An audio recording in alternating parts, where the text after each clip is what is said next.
Hello everyone and welcome to a brand new day of All Creator Live, and I am back playing more Genshin Impact. I'm sorry for the wait, I'm like about 25 minutes late, but last week on Thursday, well, technically it happened Wednesday night after I had gotten done the stream. I was warming up the chicken that I had last week, and I of course, when I went to use the microwave, as I've said before on the stream, there is weird stuff that happens every time that I use my microwave. And for the longest time, we didn't know why. For years. And of course, the power went out again, only in one half of our apartment, which was very odd, as usual. And we contacted maintenance. We did an emergency check. They couldn't really find anything that night. They had to come back in the morning. And on Thursday, they were up and down our apartment several times trying to figure out what the problem was, because if it happened before, it's going to happen again. They have to get to the root of it. They have to figure it out. And after several hours, they found the problem. It was one of our wall sockets was malfunctioning. It wasn't working right, and when they took it and they just shook it, all of the lights in that on one side of the house just kept going on and off, and they were like, oh, there's the problem. They took it, they swapped it out, they gave us a brand new one, and we haven't had any problems with the microwave or any other electronics in the house. And it makes sense, because about a month ago, we had to, my sister thought that we had to replace a lamp, and when we replaced it, the problem was still persisting. It was still kind of flickering. There was like a small flicker to the light, even though it was a brand new lamp.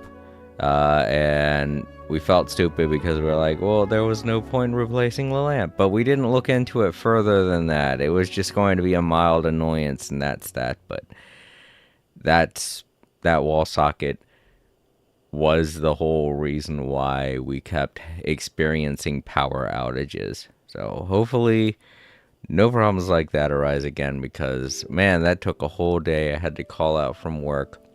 I had no internet connection for a while until I realized, you know what? I could just hook up the Wi-Fi router and the modem.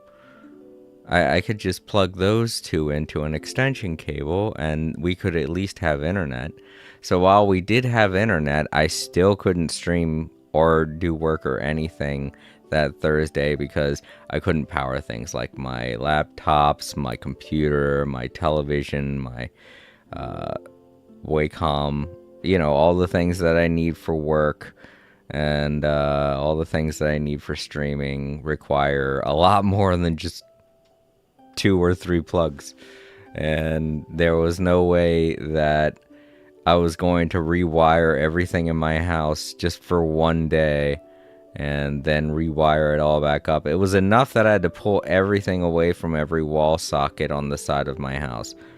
And that was a headache all in itself, but I had a whole night to do it. It's not like I was going to do anything else. I couldn't play video games. I couldn't do anything on the internet until I figured that out early that morning. I was like, I could just plug in those 2 things. I'm so stupid. And after I did that, I was able to contact you all and leave you guys a little bit of info as to why I wasn't going to be able to stream. I left updates, and all that was fixed. But by that time, it was like Thursday night, and I had missed so much work that I had to catch up on all of it. So I had to do that throughout the weekend. And now I'm back to my regular schedule. I am a little bit tired, but it's okay, because if I don't stay awake, I won't be able to get back on my sleep schedule. So playing this game right now, what I'm going to be doing is focusing on trying to stay awake, because I have to try and stay awake. That way, when I go to sleep, it won't throw off my sleep schedule and I won't be miserable throughout the week. Um, but yeah, it kind of sucks that they don't have any kind of new update to Genshin to really keep me awake, something that story-wise can keep me enthralled with what's going on, but I'll try and find something to do today. But yeah, I have some popcorn here, I have something to drink. I know y'all are probably wondering why there's a weird Sonic plush on the... Well, you know what? You probably can't see it.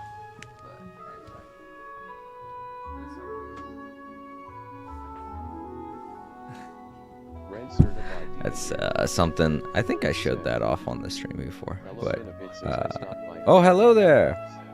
Ren!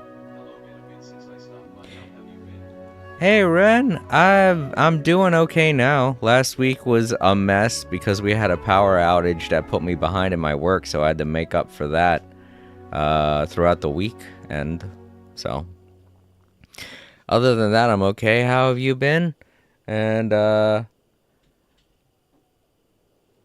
getting back on the topic, because of everything that happened that week, I know that the Java cam looks a little bit different now, and that's because, well, last week I had a table over top of where the Java cam is recording, and on top of that table I had the 3D printer that I use.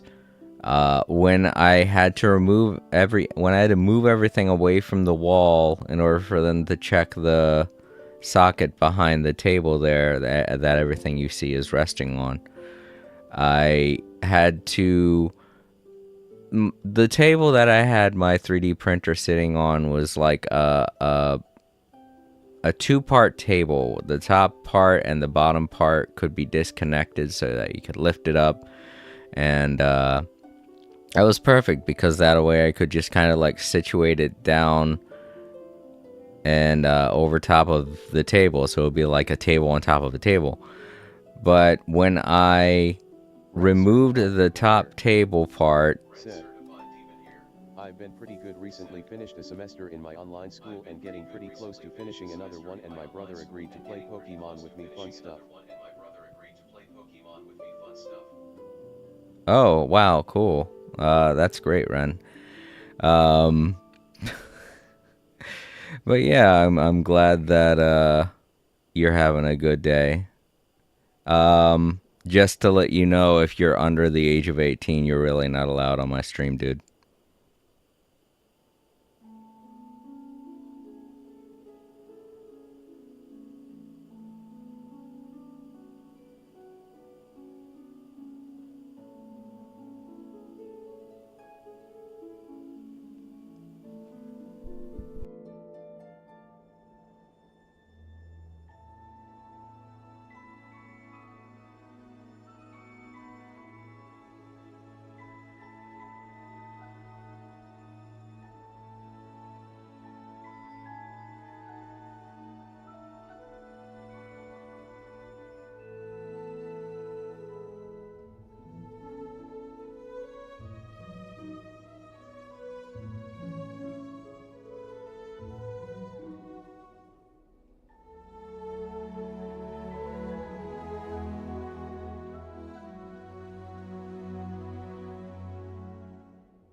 But yeah, my sister needed me for a second there. I had to go check up on her. But yeah, when I made it to where I could disconnect both parts of the table. I picked up the top of the table, and one of the table legs became disconnected from the table itself. And because of that, I kind of had to, get rid of the table. It broke, basically. The top of the table broke. There's no way to fix it. And it's a shame because I had just gotten that table. So I only had it for a couple of weeks, and then that was it. Not a couple of weeks. Well, like 2 months. And that was it. So that was a shame. And the 3D printer is now sitting in the living room on top of a much sturdier table, which I guess is maybe better for the print quality, but it was nice to have it here in my room so I could print stuff and not have to worry about anyone bothering it or it being bothered. But it's okay, because at least I still have a way to print stuff out. And the only thing that's really changed is the fact that the Java cam is going to look a bit different. All right, let's get back into it.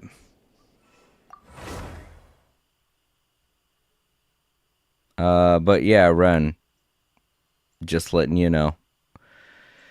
18 plus stream. No way, cannot let people under the age of 18 in here. You probably shouldn't have access to my stream in the first place, but that's because YouTube is stupid and allows for literally anything to happen. All right, so we can do this. We can finish this up. We've still got tonight to do it. 11 hours. Okay, I was about to say 19 hours. No. 11 hours, 19 minutes. So we can still finish this up, and that'll be a bit of a time waster. But then after that, I guess we could continue with the story that's involved over here. That'll be something to do. And while I'm doing that, I can also explore and get all of the, we could just have a nice chill stream. Bryce Campbell. Yo, Bryce. Bryce Campbell said, yeah, I mean, I made it in time for the beginning. I'm going to be honest, I started the stream a little bit later than usual, but that's only because, well, we had some issues with starting everything up. And I was about to get to that. The Java cam looks a little different because the table that I had over top of the Java cam broke. So no more table. And along with all the power problems that I had last week, it shut down my PlayStation 5 prematurely. You know how the PlayStation 5, if your power becomes disconnected or if the PlayStation 5 gets turned off in any way that's not normal, it has to reboot. And because I also have an external USB drive connected to it, it had to repair that. So that took about 30 minutes. And that's why I'm a little bit late streaming today. Also, Ren popped in and, they are under the age of 18, and because of which I had to tell them, yo, it's 18 plus stream. No one under the age of 18 is allowed. And I'm sure they are a perfectly fine person. It's just that, can't really have anyone under the age of 18 here. And I'm glad they took the hint and cut out, because that's good. It makes things less awkward for me, that's for sure, because it's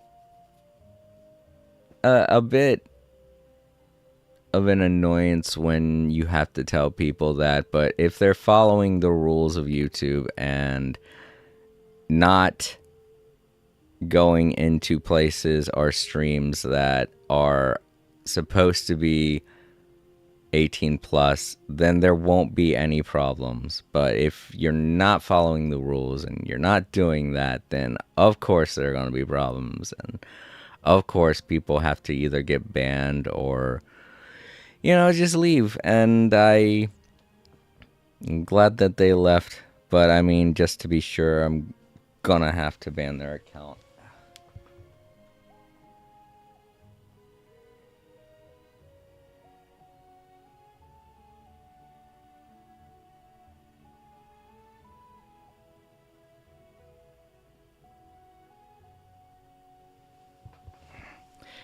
Which is a little sad.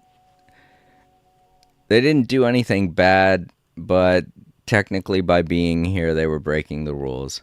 And it's only for their own safety. My streams can get, I can say some really bad stuff. And lately, because of the news, I've been also saying political stuff. And I'm pretty sure that their parents wouldn't want them to be exploring options on the internet when it comes to hearing things like that.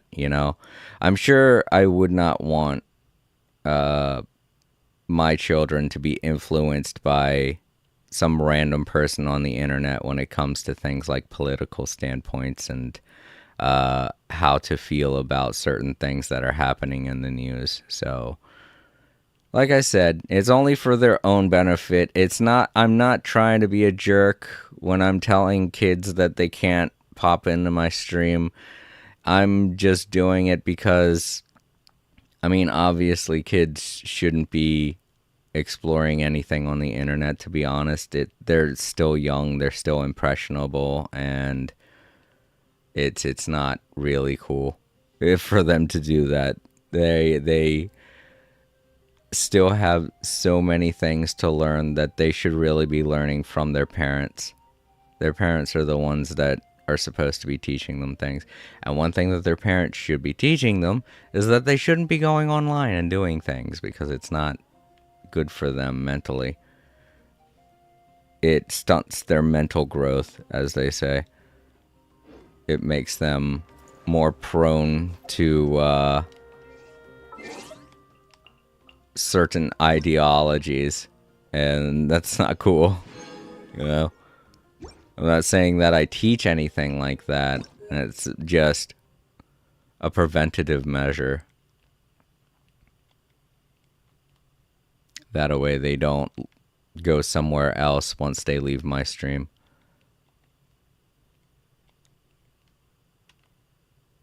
So Ren, if you are watching this in the archives, I am really sorry.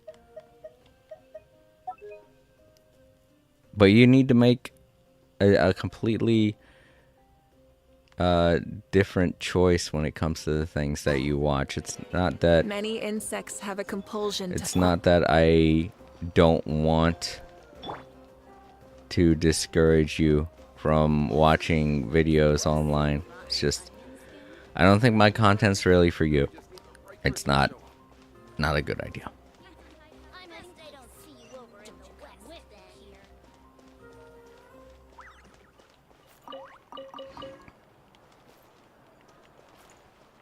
Curse, I swear I talk about all kinds of stuff on my stream that I really shouldn't. Bryce, are you still there? I don't think I blocked your account. I'm pretty sure it was Ren's. But yeah, Ren, no offense.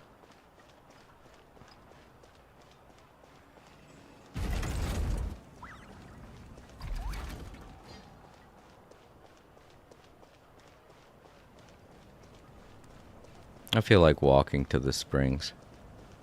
I gotta go there to do this, but I'll just walk.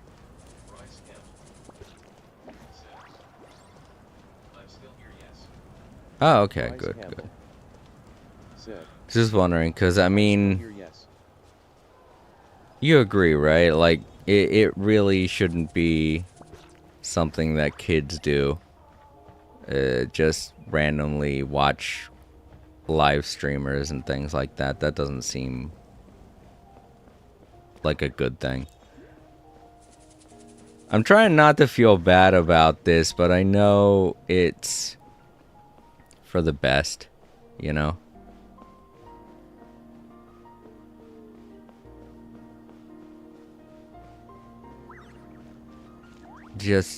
I'm just so upset and angry today.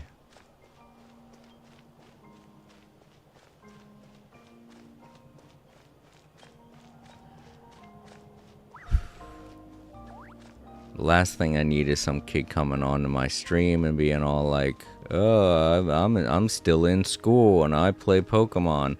Like, what the hell? I don't know. I feel like they're intentionally doing it just to be like, "Ha ha ha. This is a guy that doesn't want kids on his stream."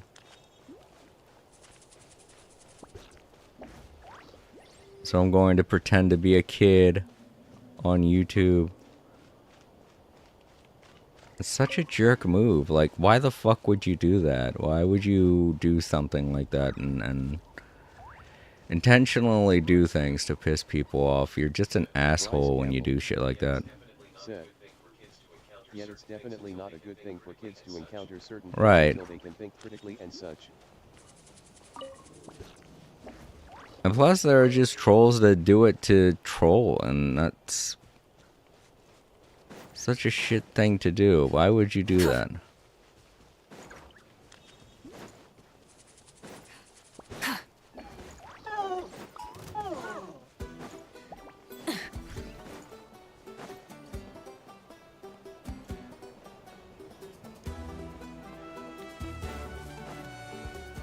How about this? Try and stop me!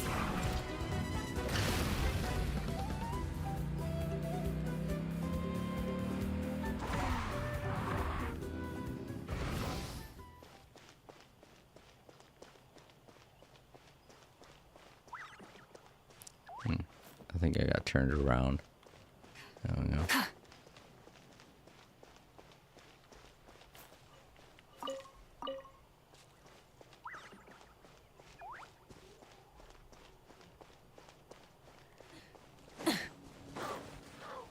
Wait.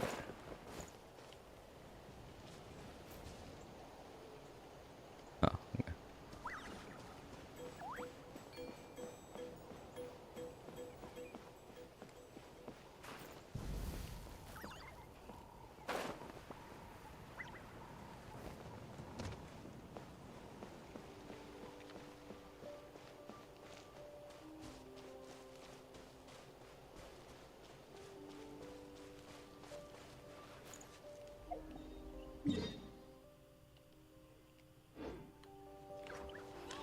Full throttle! Alright.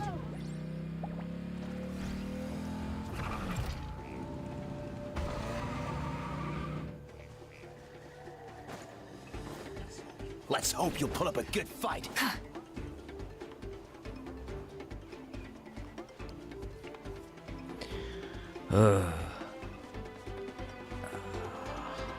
And the other thing is now my subscriber count is going to go down. It's the dumbest thing in the world. I mean, I don't get what people expect.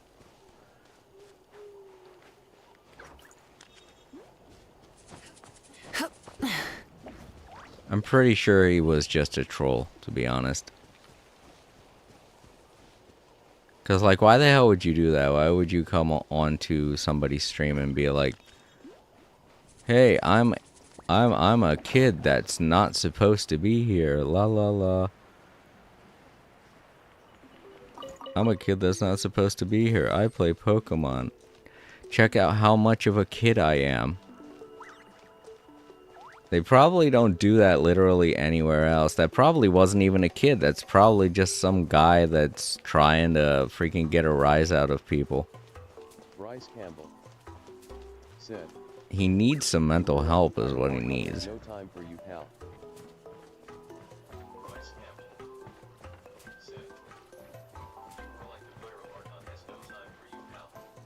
Right.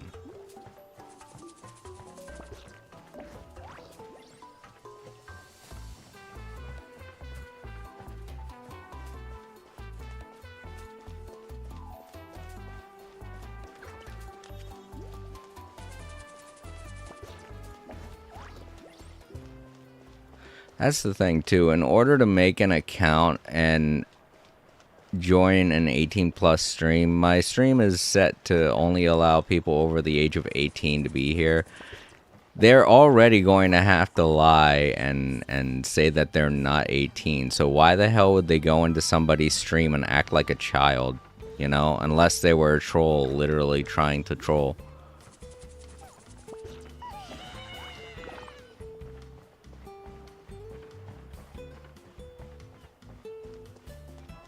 Like, that's it. Like, anyone, I'm saying anybody that comes into my stream and says something childlike, like, I'm going to school in the next for tomorrow, or I just graduated elementary school, or something stupid like that. They're getting instantly banned. I'm not tolerating that shit anymore. It's just not cool.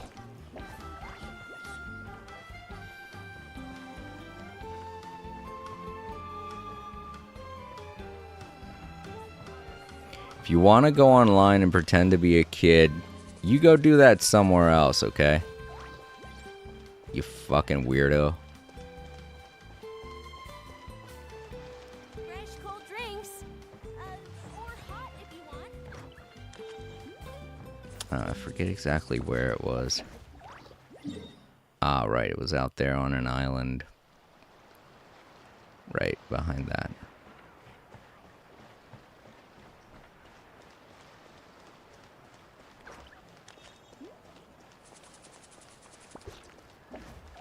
But I mean, Bryce, can't you agree? Like, can we at least agree that people that go online and pretend to be children are fucking weird?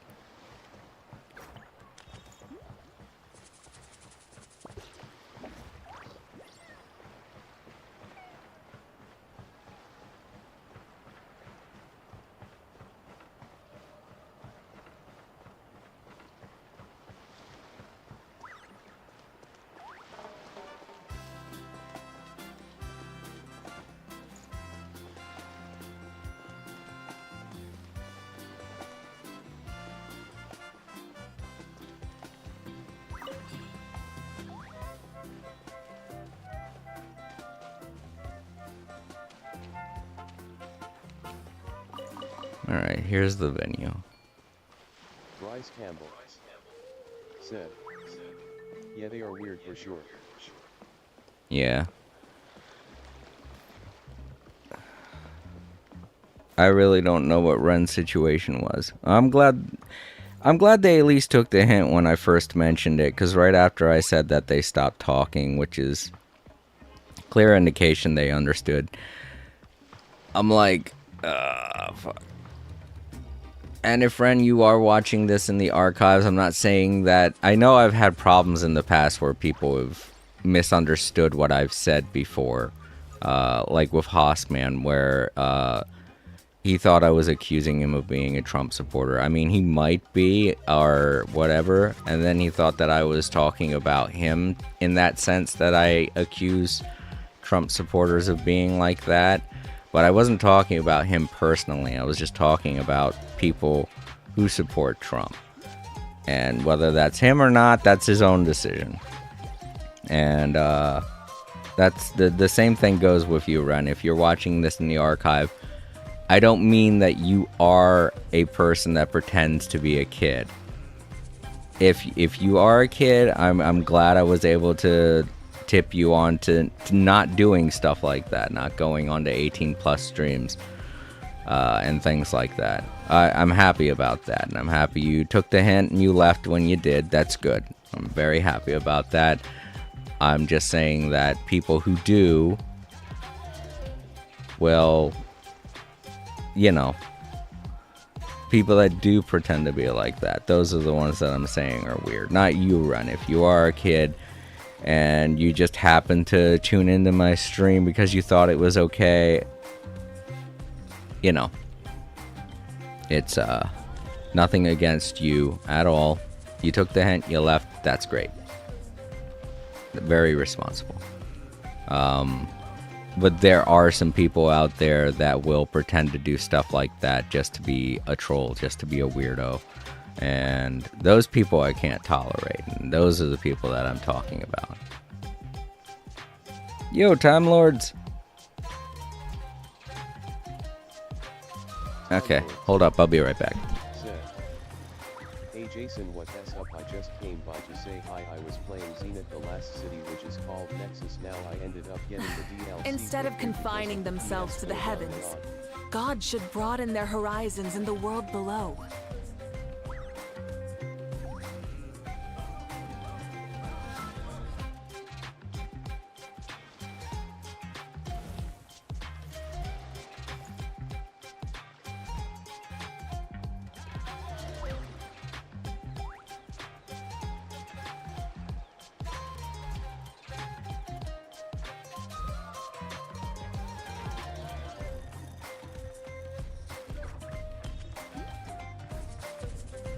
Sorry, Time Lords. It's just everybody's picking the worst time to do something today. People outside yelling, I had to go yell at them. People stopping by the stream to be trolls if they are being trolls. I don't know. That's the thing. I have so much shit that I just want to sit and relax, but there are people in this world that don't want me to relax, and it's not fair. Like, what the hell? What did I ever do to deserve shit like this? I didn't do shit. Just trying to relax and play a video game. Can't I fucking do that? And have my friends like you and Bryce stop by. That's all I want to do. It's not like I could go out somewhere and do something, you know? Because I do that if I could, but I can't. I only have 5 hours out of my day, and going outside to do anything would waste an entire hour. And then what am I going to do? Spend 2 hours doing something and then come back home and not relax? Like, I can't do shit like that. I only have like 5 hours out of my day to relax and play a video game, and I don't have to get dressed and go outside and do shit like that. I don't really have that much time to do shit. I'm not a fucking billionaire. I'm not an asshole that makes everything worse for everybody else just so he can fucking put people into space with some stupid ass fucking balloon. And or fucking buy up the presidency and shit like that with all of his oodles and oodles of money and waste everybody's time and ruin everyone's lives. I don't have the luxury of doing things, and all I want to do is sit down and play something for 5 hours, but I can't fucking do that because people are all being fucking trolls and thinking they're fucking hilarious, but they're not. It is a plight that plagues so many human beings in this world, and none of it would be a problem if it wasn't for trolls. It really would not.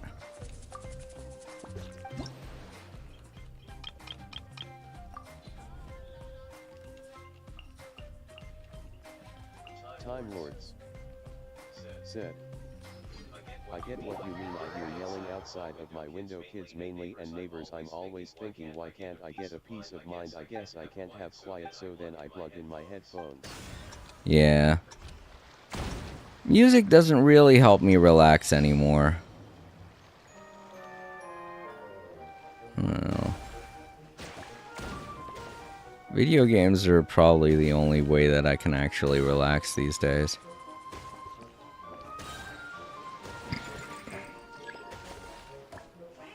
Right on the beat.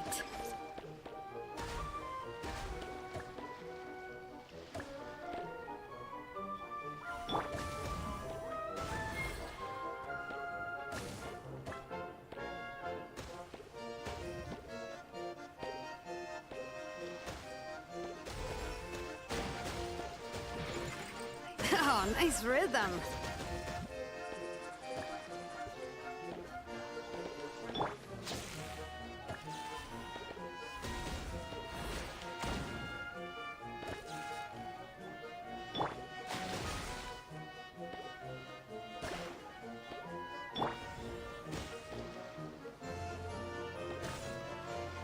Bravo! Bravo!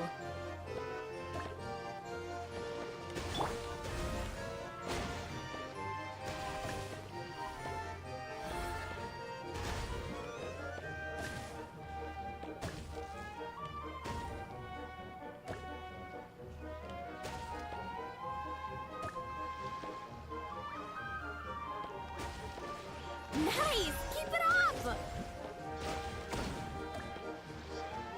Time Lords said, I usually listen to Spotify and play a game of my choice. Also, the next update is coming out tomorrow. I want Yeah, I know there's an update tomorrow. I know that. Oh,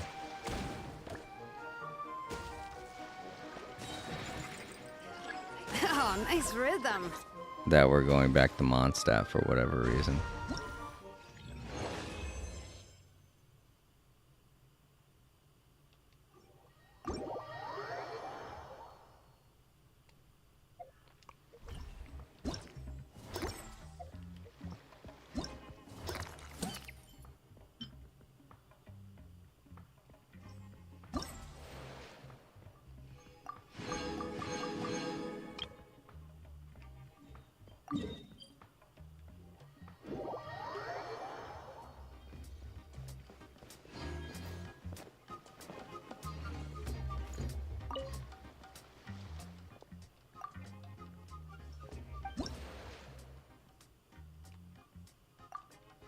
Bryce Campbell said, the new characters and an interlude in Mondstadt and the only things I'm aware of in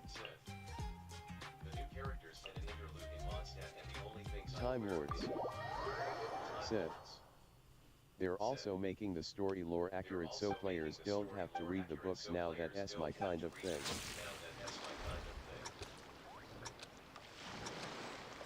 Oh, yeah, that does sound like a good idea.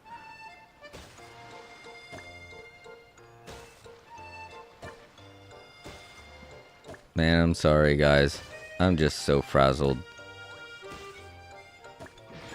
Today didn't really start the way that I wanted it to. Right on the beat.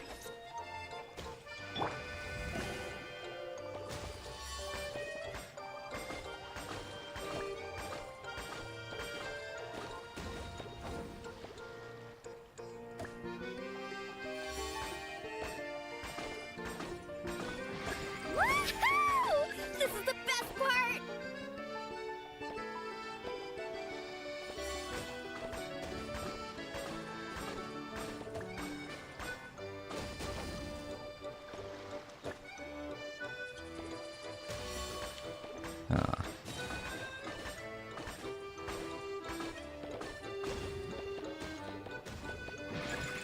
Right on the beat. Bryce Campbell said, your fine plus is very Yeah, I'm glad I decided to do this first. Time Lords said, I hope the next Yeah, I hope so too. I don't really get it. I don't know what cosmic force wants me to be miserable today, but apparently there's something that wants me to be miserable today. Woohoo! This is the best part!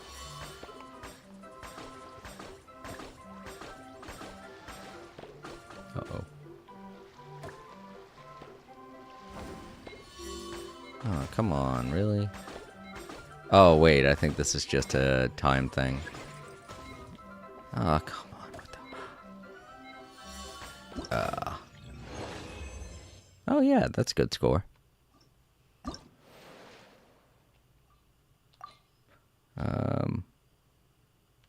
How do we check the prizes? Whatever, I'll just keep going until I get all of them.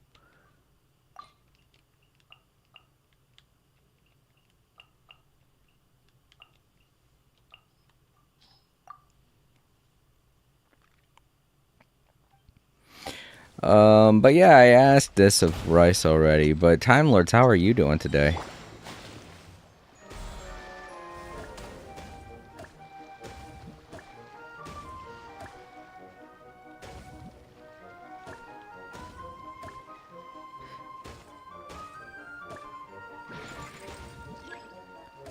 Oh, wait, shit. Right on the beat.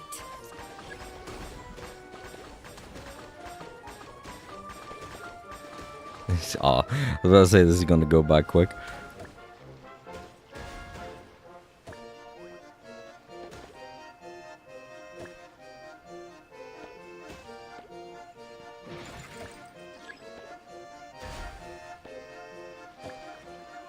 Bravo, bravo. But yeah, Time Lords and Bryce. I know you guys weren't here for the very beginning of the stream, so I guess I could repeat this. It's last week was really chaotic after I got done the stream.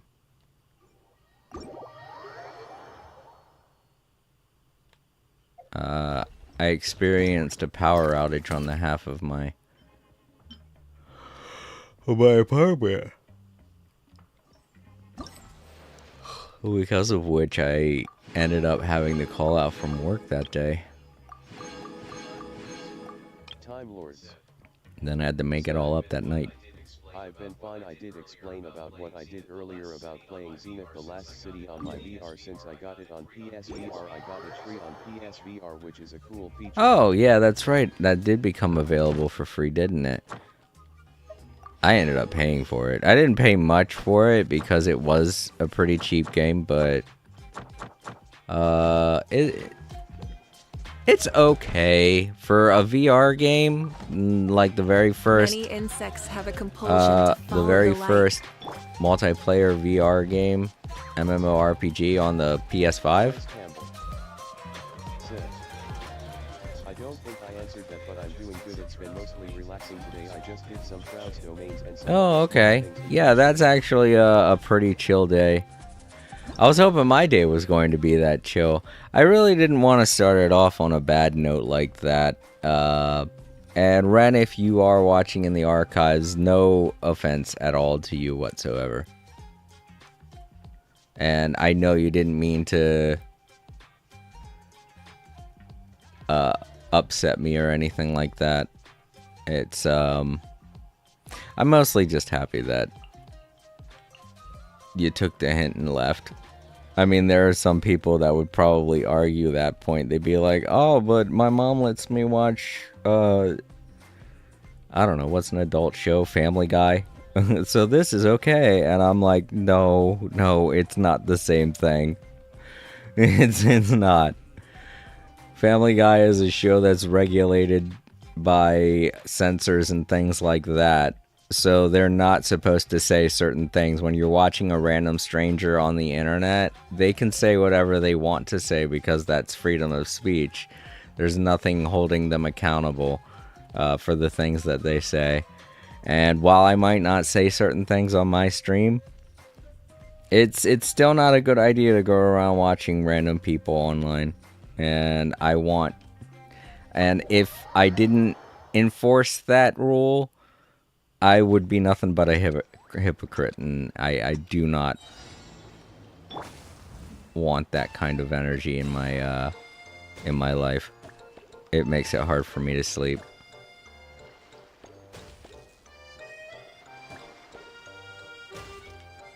Worrying that I'm corrupting the minds of young kids. Nicely done. I don't know how I missed both of those, but I did.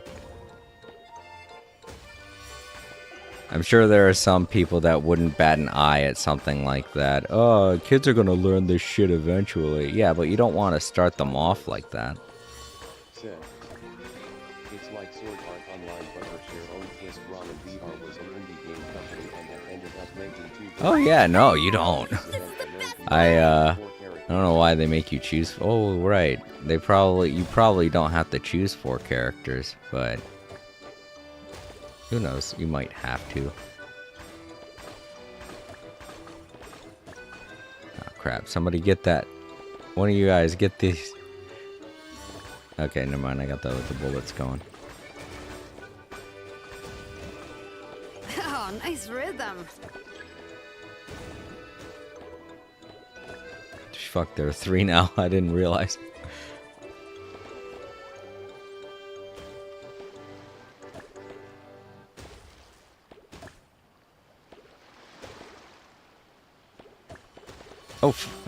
Dang, that happened way faster than I Oh, thought. nicely done. Fuck, multi-ball. I don't like multi-ball. It's more stressful than anything. But yeah, it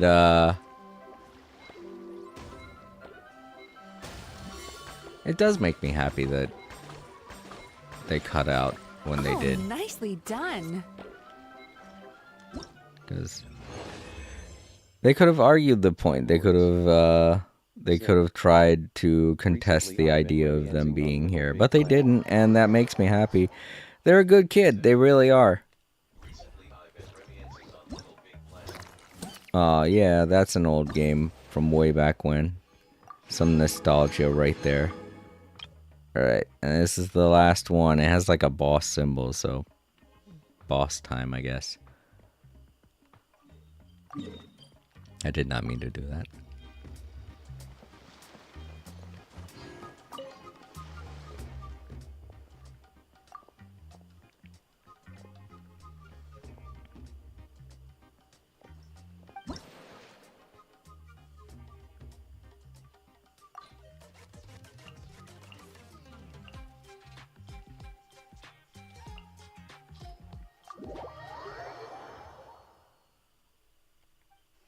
So I'm at least happy that they were nice enough to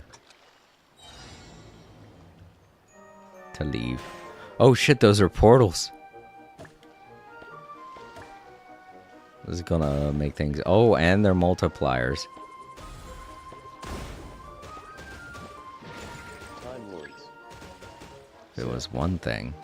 You know I never did look at the badges. But no, to tell it's if it was a multiple. boss fight or not, I just Right played on the without beat. knowing.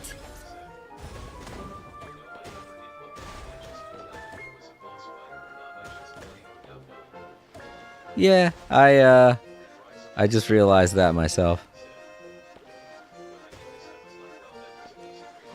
Bryce Campbell Yeah, said, Oh, nice rhythm. when I did this, I can get how some people are annoyed by a game like this, though.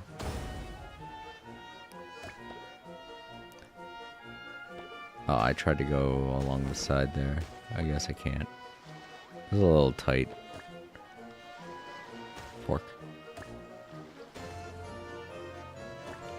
Maybe you should just switch to electricity. This is the best part! No!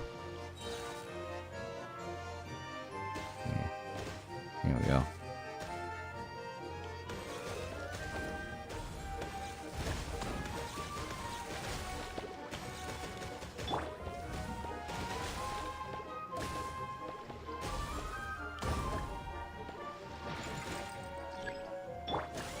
Woohoo! This is the best part! I just realized those ones over there are moving along with me. That's cool. Had no idea. That's pretty cool.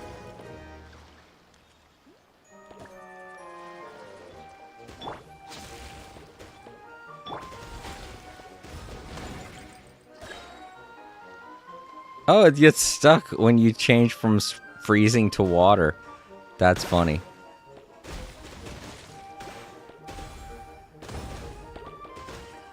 Oh, nice rhythm.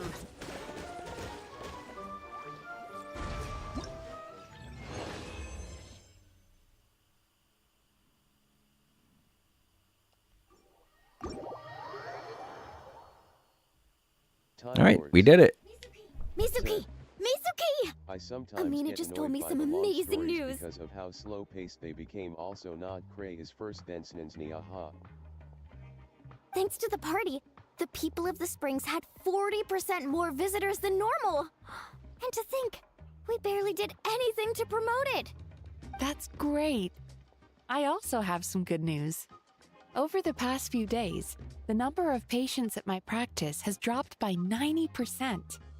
If our goal was to lift people's spirits and give them a space to let go of their worries, I think we can safely say that's a job well done. Then let's go even bigger next time. Add even more games. That way, there's something for everyone. Hot springs if you want relaxation, games if you want fun. Man, as far as vacations go, you can't get much better than that. Hey, Mualani! Mizuki! Say no more. It's written all over your face. You had a blast, didn't you? Are you kidding? An all-you-can-eat self-serve buffet? Paimon was on cloud 9! She had 5 servings of hot spring o'clock! And the Traveler was even more obsessed with the rhythm ball than Paimon with the free food! That response, eehee. No, no, no. Nothing can compare to the to your obsession with food. I want to be nice. Honestly, watching you play was quite the spectacle. An expert performance if I ever saw one. You should help me brainstorm the next time we host something like this. We can come up with even more fun games. As far as I know, that does seem to be one of the Traveler's many talents. Bryce Campbell. I look forward to working with you again, Miss Mualani. The only thing Although I'm it annoyed would about be storylines easier is if you how had a every chapter is designated well office acted. Some of space. them could easily fit Why don't within I the help old you act open a structure and be just consultancy? fine. Ooh, I like the sound of that. Said. Let me ask around. I also forgot If to there's mention that since space, I use we VR, could put I it right started next to having your ginger clinic. shots to prevent Good motion idea. sickness. I'd love nothing more than to be neighbors.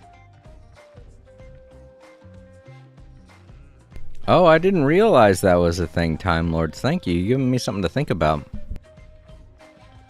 Ooh, all-you-can-eat buffets and hot springs every day? Oh yeah, that sounds like the life. Time Well, Lord. if you had a permanent address, it would be easier to track you down Bryce if we Campbell, need but something. that's true as well. Whoa, wow. Yeah, never knew the day would come when I'd sound like one of my clients. Oh, Shilonen! The music you picked for Rhythm Ball was excellent. Every time we played the game, we would start dancing before we knew it! Oh, glad to hear it. Well, from what I've observed over the past few days, you have great potential as fusion artists. It could be because you've encountered music from all sorts of different cultures, and when you're immersed in the melody, it's almost like you can incorporate different beats on instinct. The most cutting-edge music often involves some form of fusion, so I have a feeling I'll be coming to you for inspiration one day. Here, I want you to have this. Give it a listen sometime. What is it?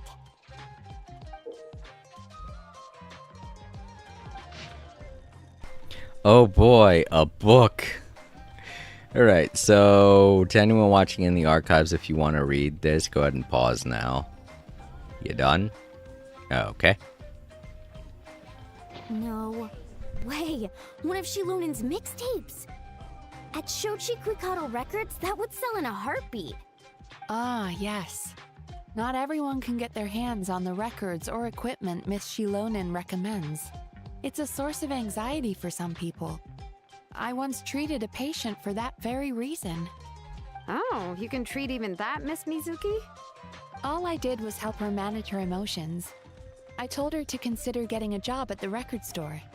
Then she would be one of the first to get information on your latest recommendations. Good idea. I just hope she can keep it to herself. Her job applications are about to become just as hard to snag. I was about to say that exact same thing, Jalona, and I was like, who's to say nobody else is doing that?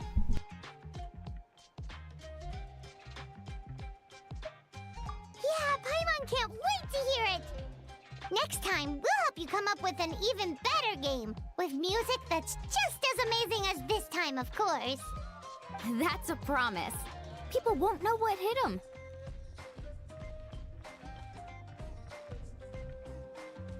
Man, the party isn't even over, and Paimon already can't wait for the next one. The people of the Springs really know how to live it up. Alright, cool. Time Lords. I'm happy they had a little voice acted event Vinyl is vintage music. like that. Yes, it is. Alright, cool. I got it all done. I'm happy they let it go for an entire week instead of cutting it off abruptly. That would have sucked. Alright, let's go back and grab the... Wait, was somebody saying something? Anyway. Oh yeah, Paimon is saying something.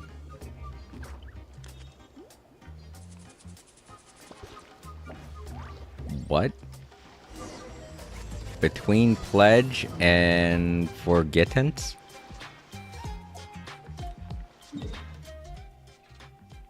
Did I start something?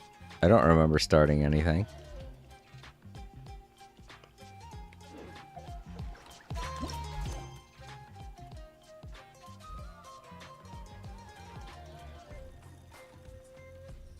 Oh, wow, it decided to it decided to just throw me into a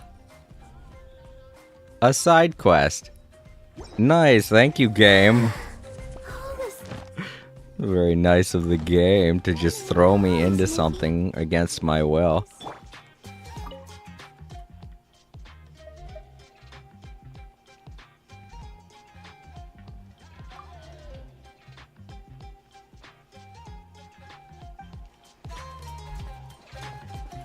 I think they just say the same things.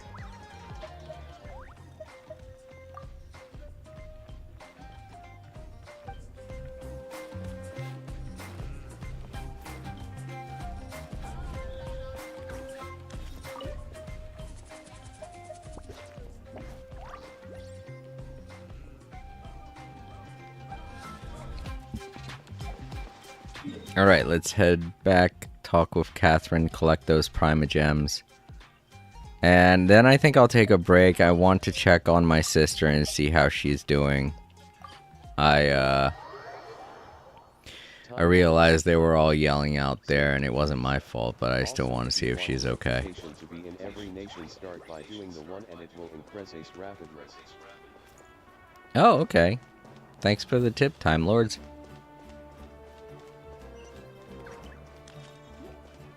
Ad Astra at...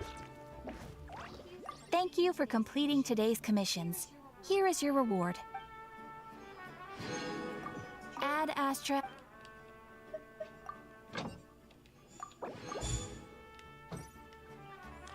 Alright, I'll leave you guys with some music. I'm sorry, I really should check on my sister and see how she's doing. You might want to get a guide. Bryce Campbell said, "Did you not do everything before the volcano and Cinder City were introduced? I did not get that when I explored it."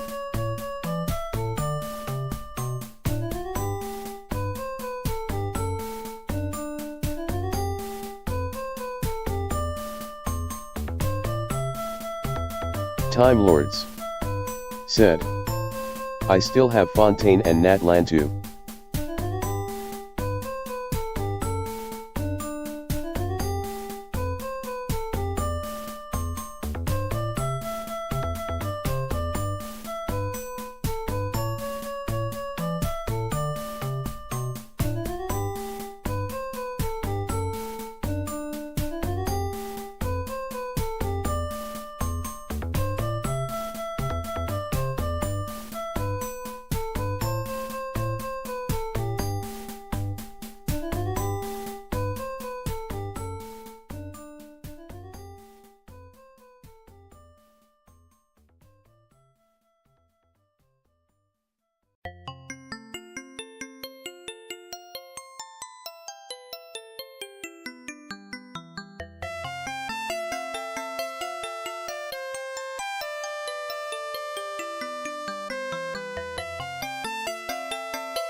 Time Lords said, "I prefer Natlan's reputation system since it can automatically do the commissions and the bounties. I would say stars ones for each tribe would work."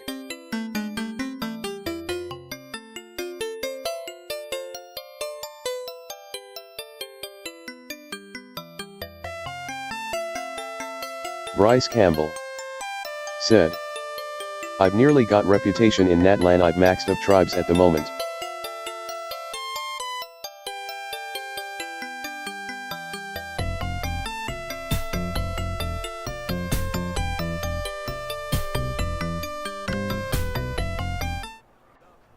Alright, I'm back. Sorry about that, everybody. Time lapse. But yeah, Bryce, no, I don't think I've done everything.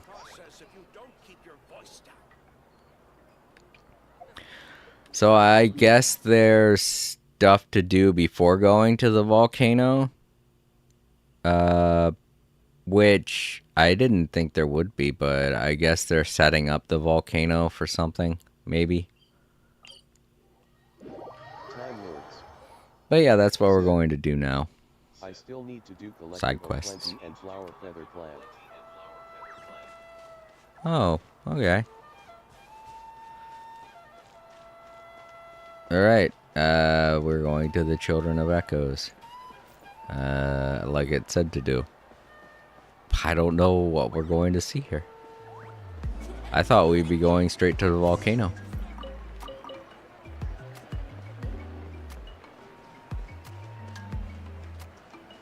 Because, I mean, it's right there. But maybe they had something setting the volcano up because the volcano wasn't available at that time. Probably. I hope you all don't mind. Because I know this isn't going to be voice acted, I'm just going to eat some popcorn while this is going on. I'm pretty hungry.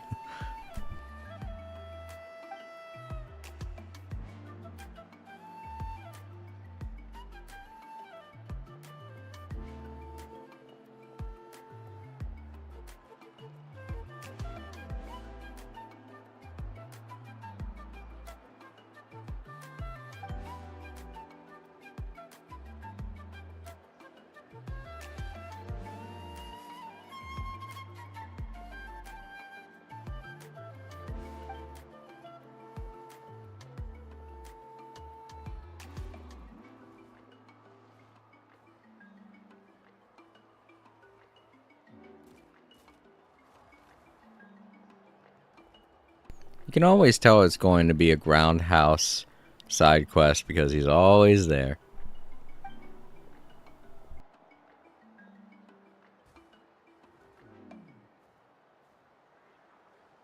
Bryce Campbell said. Yet it's all important to the volcano chain since the volcano is a culmination of things I had done all those things, which is why the volcano was easily accessible to me.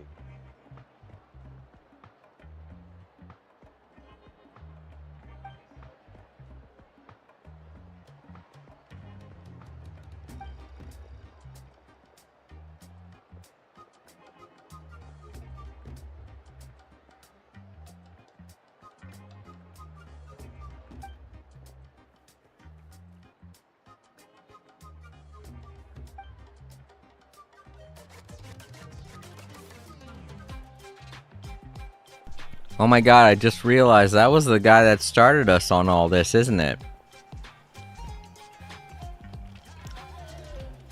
When we were trying to get the waypoint, that guy came running up to us. Not this guy talking right now, but the other guy, the guy with the gray hair. He came running up to us, and he's the one that started this whole thing.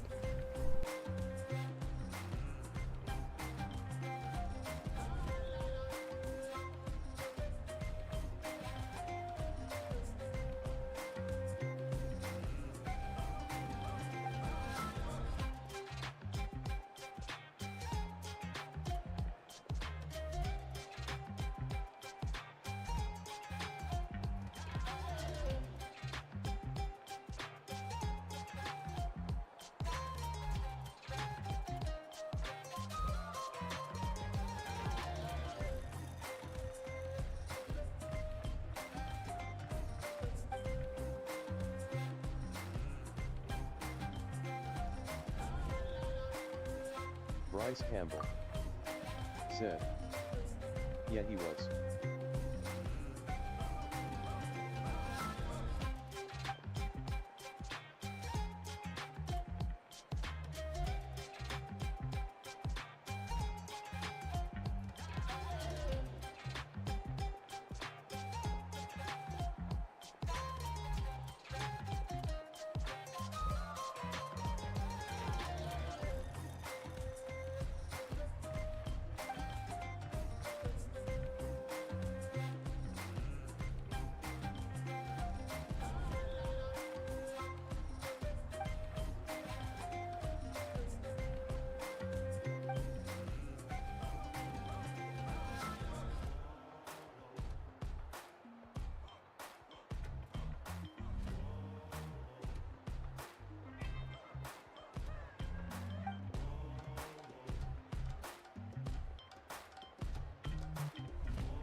You know, guys, that's another thing why I'm glad I told Ren not to.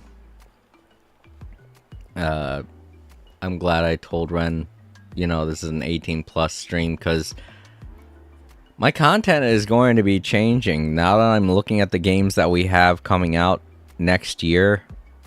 We have Grand Theft Auto 6 coming out next year, and that's definitely not something I want anyone under the age of 18 to see. And I have Stellar Blade, and I wanted to play that for the stream sometime this year, when I can get around to it. I have so many games in my backlog now. I still have to play Shadow, Sonic Generations X Shadow, and Stellar Blade.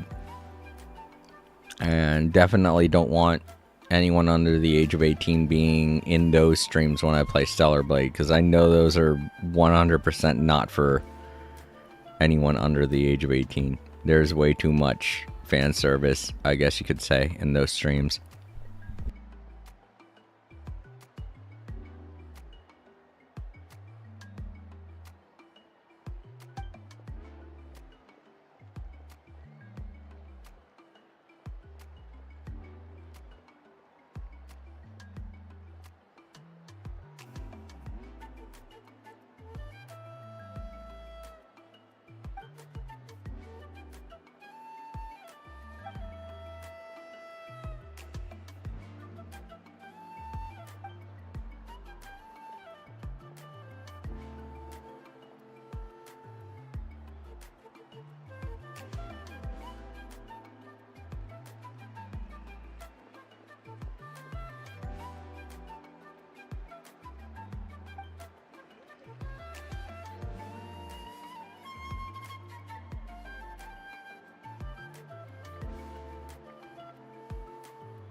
Bryce Campbell said, "You mentioning GTA reminded me of the reports that Rockstar was forced to relabel one of them as rated AO even though said content was not easily accessible."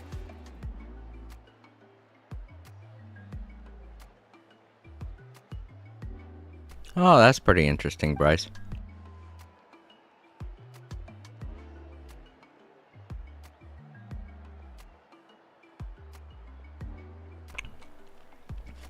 But yeah, also they've delayed the game until next year, which I'm sure is going to cause a huge panic to so many people.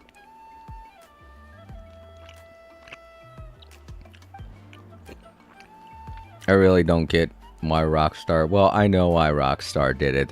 They're still cruising on PS5 or on GTA 5, and that's ridiculous.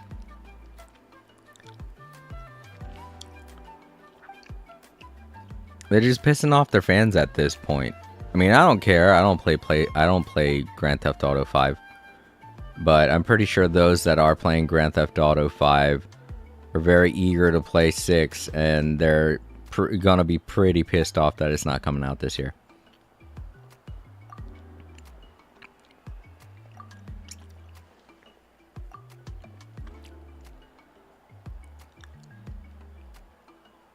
Like, legitimately, the only other thing I could see doing that is because the Nintendo Switch is coming out. But they shouldn't be afraid of that. I don't really think they'd be afraid of a Mario Kart game coming out. So I'm thinking they're just doing it because, oh yeah, we just want to stir shit up. And we already know there ain't going to be no games coming out this year, so blah blah blah, we'll just do it next year. It's like such a shitty thing to do.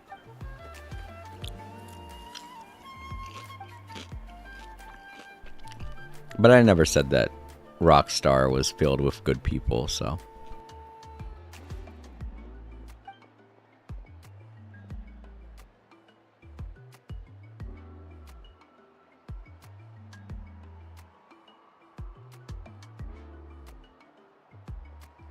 Time Lords said, I have GTA V but I don't play it.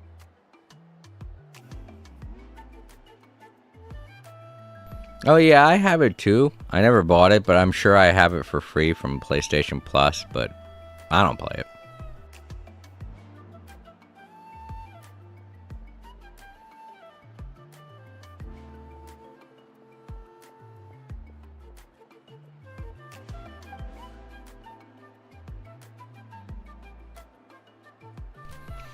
If I'm being honest, like all three of the stories are very much uninteresting to me.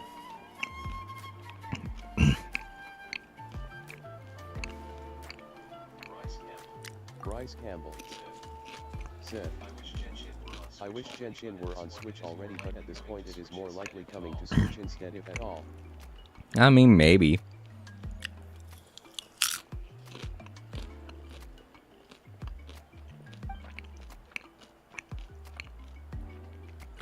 But yeah,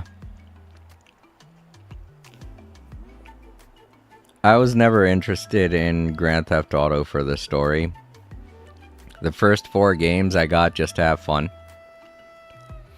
But around 5 is when I started to play games not to have fun, but for an interesting story. And the story of Grand Theft Auto 5, all 3 of them, just don't.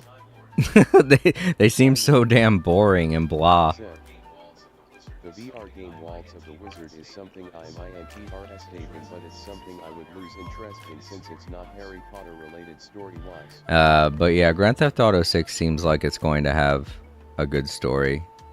From what I've seen from the trailer, it looks pretty intriguing. And far be it for me to be one of those people that says story is the only thing that matters in a video game, but it's honestly all that we can really say is the reason to play a video game these days, because you can't have fun in a video game anymore. There are trolls literally everywhere, so what's the point? Graphics don't seem to matter anymore, so what the hell's the point in that? Gimmicks don't really seem to matter anymore, so why the hell should you buy a video game for gimmicks? So that only leaves story. And if a game doesn't have good story, then it's just not going to be a good game. I'm sorry, that's how it is.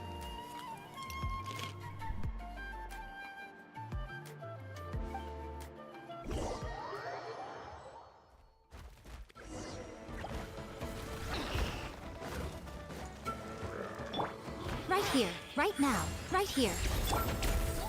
Coming at you! Let's ride. Wrath from the sky! Come on out, right now, right here. Coming at you! Hiya! Fire! Well, with rocks.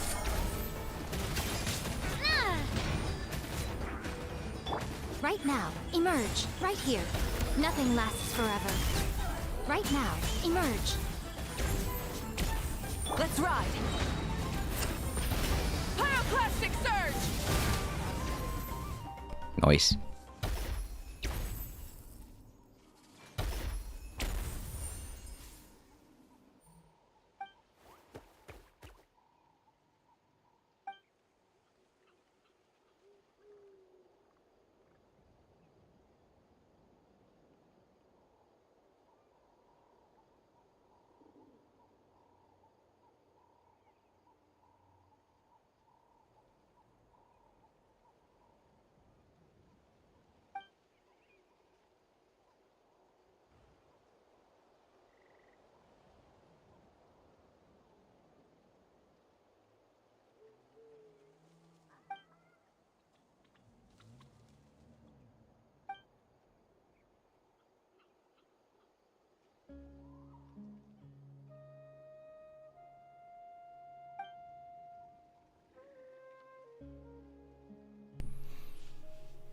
All right, with that out of the way, let me get back on topic. But yeah, the story for GTA 6 seems very interesting. It seems like there's going to be a bit of betrayal. I know there's a love story and all that stuff, but I'm actually kind of interested to see what's going to happen in terms of whether or not one person is going to betray the other. Because you don't see that too much in a love story. Is like there's always like us against the world mentality, and that's what it seemed like. But there seems to be a vague someone's going to betray someone sense in it, and you don't really see that in love stories too often. And with it being Rockstar, it could be done in so many interesting ways that either reflect on real life or just reflect on trying something new, because that's what they always seem to do. Is they always strive to push their stories in a direction you don't know where it's going to go. And I know they try that so many times with Grand Theft Auto 5, but it's just always so very readable in each one of the stories. I don't want to spoil anything for anyone that hasn't played Grand Theft Auto 5 yet. But I'm not saying that they're not emotionally impactful. Yeah, they're that. And then some. 100%. But it feels like that's all they're going for. They don't really have too much of a twist. There's like a little twist, but it's very easy to predict if you're looking into it. And I understand that Rockstar is kind of pigeonholed to that sense because of the types of games that they make. It's not easy to have some dramatic twists somewhere along the lines, but with this next one being a love story, there are so many ways that they can take it, and I'm pretty interested to see where they go with it, so I'm going to be picking it up. I mean, if their trailer was nothing but, hey, look at all the things you can blow up, then I would have probably skipped this game entirely, because I realized they would probably be going for more of a multiplayer sense, like how they did with Grand Theft Auto 4, where the entire game was just driven by the fact that now you can play online. And with Grand Theft Auto 5, they kind of did a good balance between playing offline and playing online. So I guess that's why it rose to such a popular...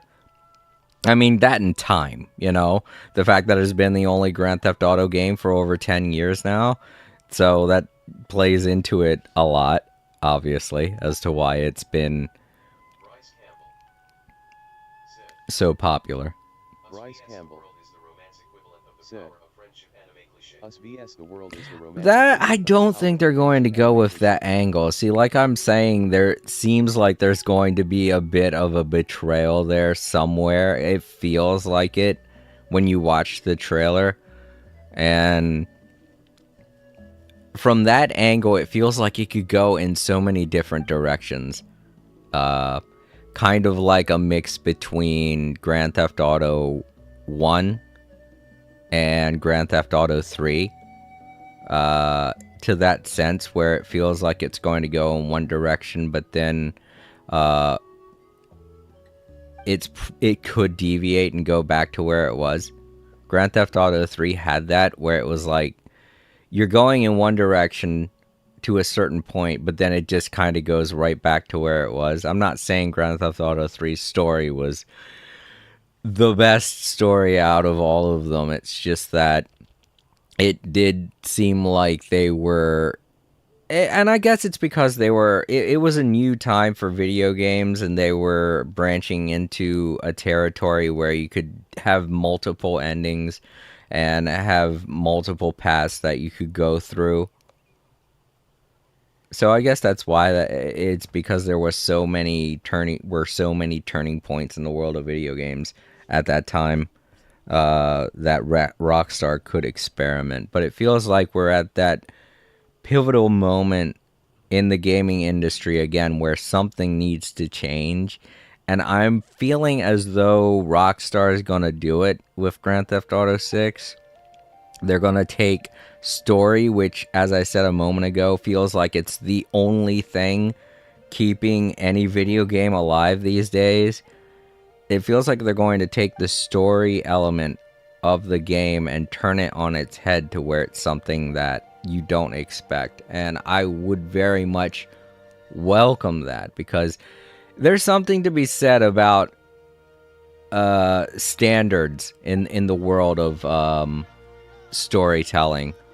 And it feels like every story these days just has its beats, you know. Just go, you know where it's going to go as you follow along with the story, and that's fine, you know.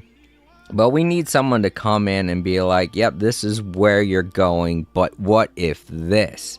And if anyone can do it, I feel like it's Rockstar that can do it. They did it with Bully. They did it with Red Dead Redemption.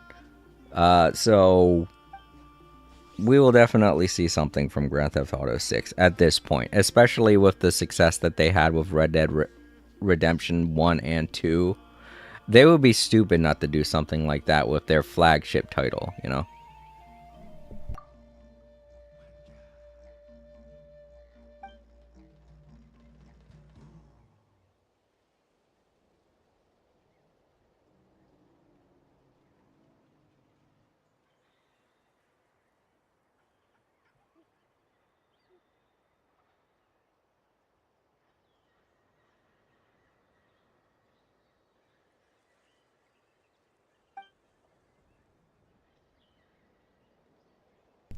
And who knows? I mean, it could just be another blah story.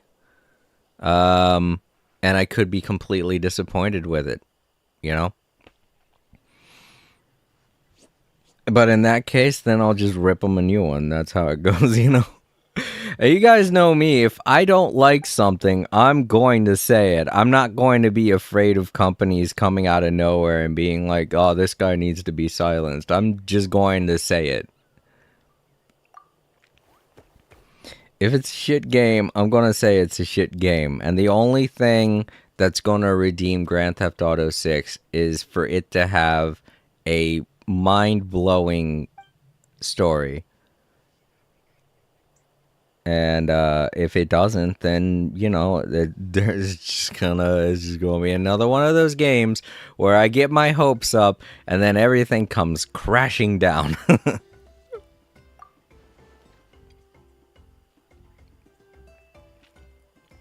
Paimon's gonna be as big as 3 mountains.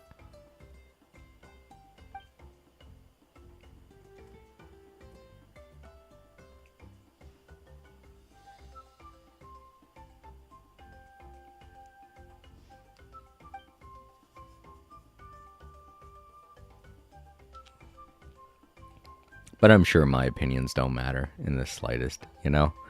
I'm just one person. If I say something about a video game, it's only because it's my own personal opinion, and I'm not and I don't think that anyone's going to take that to heart. Nobody would, but I feel like that's why it's okay for me to say what I can say. So I'm hoping some people tune in for my honesty. That's the one thing that I am proud to say I am on this stream. There are a lot of people out there that don't want to... Oh, what's this? Recollections. The current story seems to be related to your past adventures. Would you like to quickly go over and review those experiences? I've never done this before, so yeah, let's try it out. Oh, damn it, it's just reading. Alrighty, everybody, there you go. This is gonna catch you up on what happened the last time. There you go. I don't think this was the last stream, though, was it?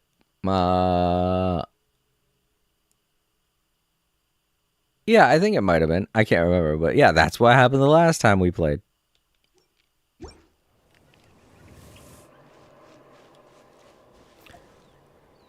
And now we're all set up to go to the volcano and do the volcano thing. Yeah. And you can look at the recollections anytime you want to. That's cool.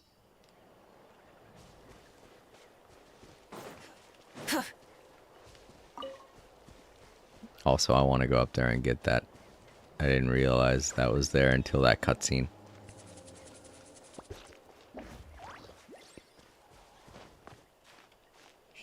Hip.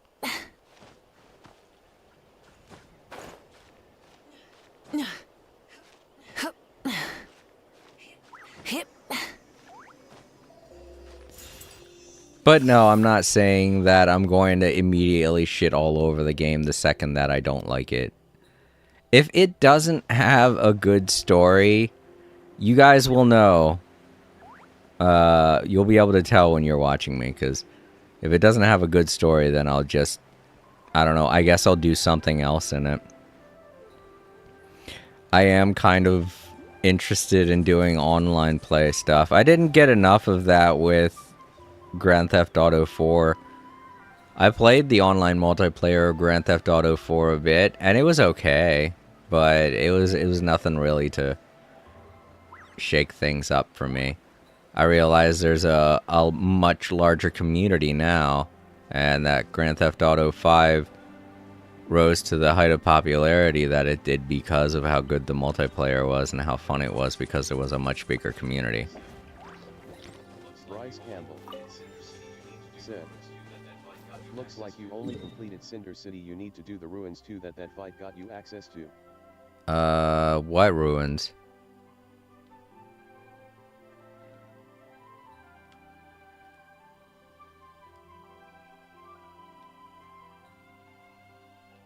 Oh, I guess maybe it's this, because that's where I'm going now.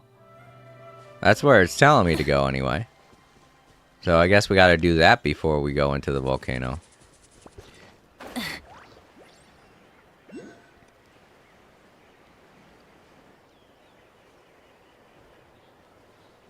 Oh yeah, I see there's little ruins down there.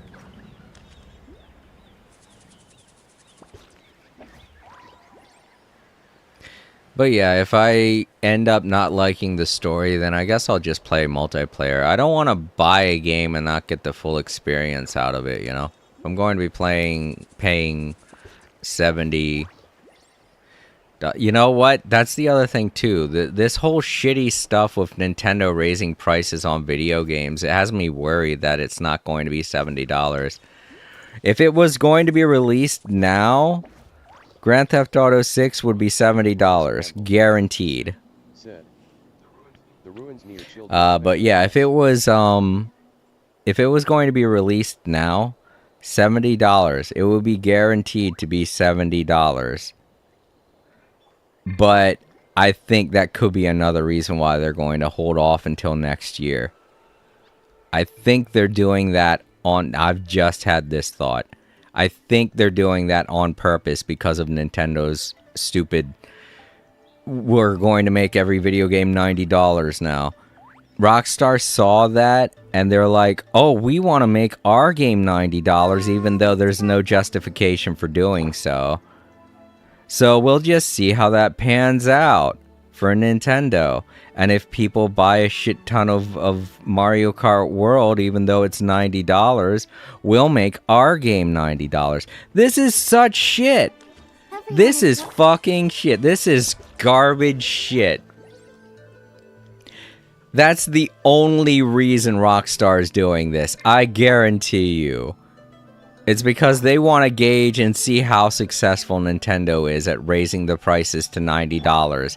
And if they are successful in raising video game prices to $90, they're going to make their game $90. I guarantee you. They're not going to be happy with $70. They're going to be like, no, no, no, no. If we can get $90 for our video game, even though there's no justification for it, we're going to do it because we're shitty Rockstar and we can do whatever the fuck we want. That's such shit. I bet you anything that's the only reason they've stalled releasing this game. Such shit.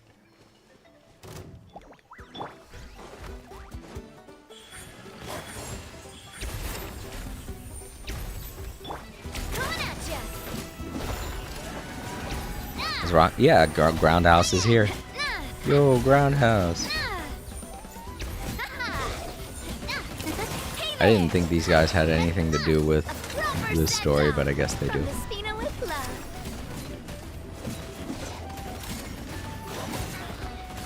Look at him, he's taking that thing on all by himself. Tough little guy. Right now, emerge. Right here. Come on, we can do it. Yeah. Let the show begin.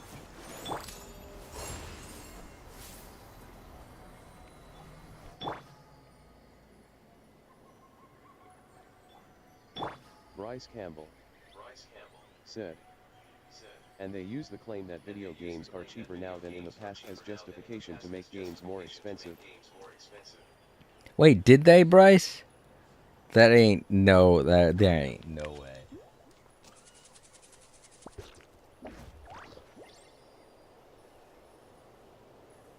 Bryce Campbell says, I miss the days when new games were or less. Yeah. They're claiming fucking bullshit inflation prices and stuff like that. If that was true, video games would have been going up in price in 2020 and 2015.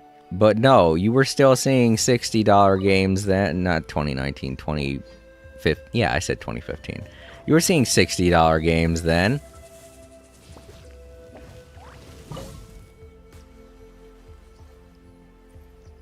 Offer talisman to begin the ancient trial. The next part of the story is tightly connected. To ensure you have the best experience, it is recommended that you experience the next part of the story when you have ample time to complete it.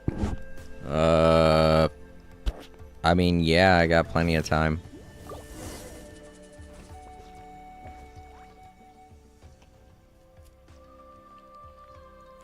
But yeah, I hate it when companies try to like, who the fuck are they kidding, you know? Nintendo tried to pull the wool over our eyes by saying, "Oh, it's justified because we're putting more effort into this game, so of course it's going to be $90. We're going to price video games based on effort." And I'm like, well, if that's the case, then you no longer have the right to say anything about Nintendo seal of approval bullshit.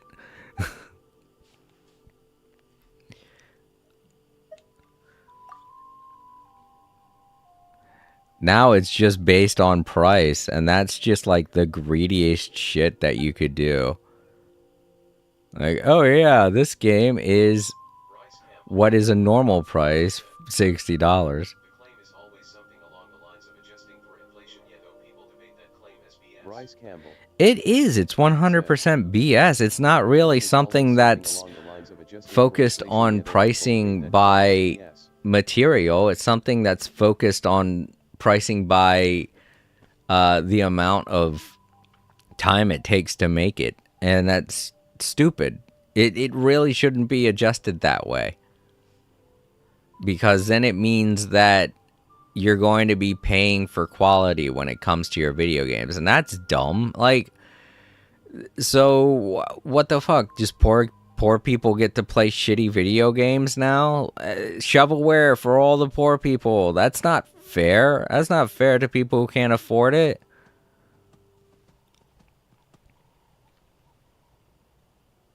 Jesus Christ, that's like saying it's okay to make poor people pay for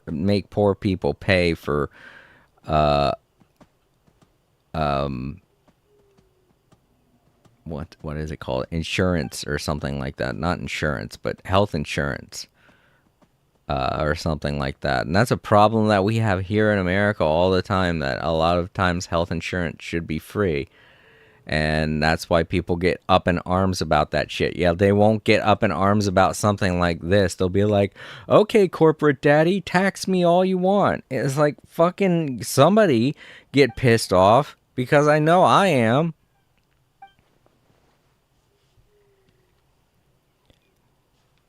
But no, you have mindless morons out here fucking reserving PlayStation or not. That's not what's coming out. I was about to say PlayStation 6. That's not coming out right now. Nintendo Switch 2, that's coming out.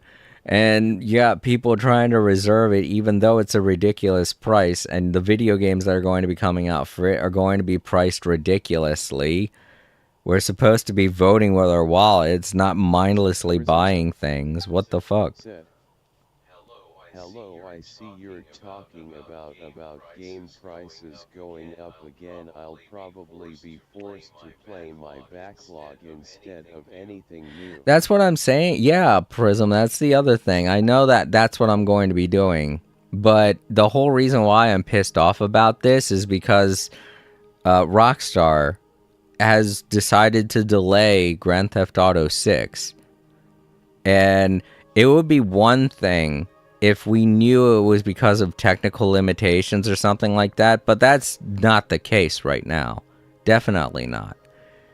It's obviously because they saw what Nintendo is doing with the price of their video games and the fact that they're going to be putting Mario Kart World at $90 on release. They saw that and they were like, you know what? We're going to wait and see how that goes. And then we're going to charge $90 for our game. Because right now, if Rockstar released Grand Theft Auto 6 this year, they would have no choice but to make it $70. Because that's the standard for all games on new next-gen hardware.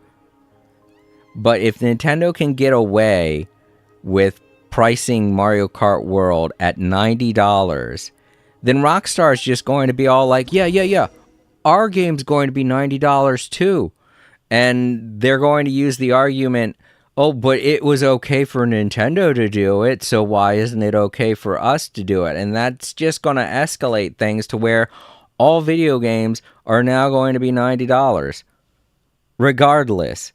And it's fucking Nintendo's fault. It's 100% Nintendo's fault because they said, we're going to price our video game at $90 and we're going to do it under the merit that we put more effort into our game.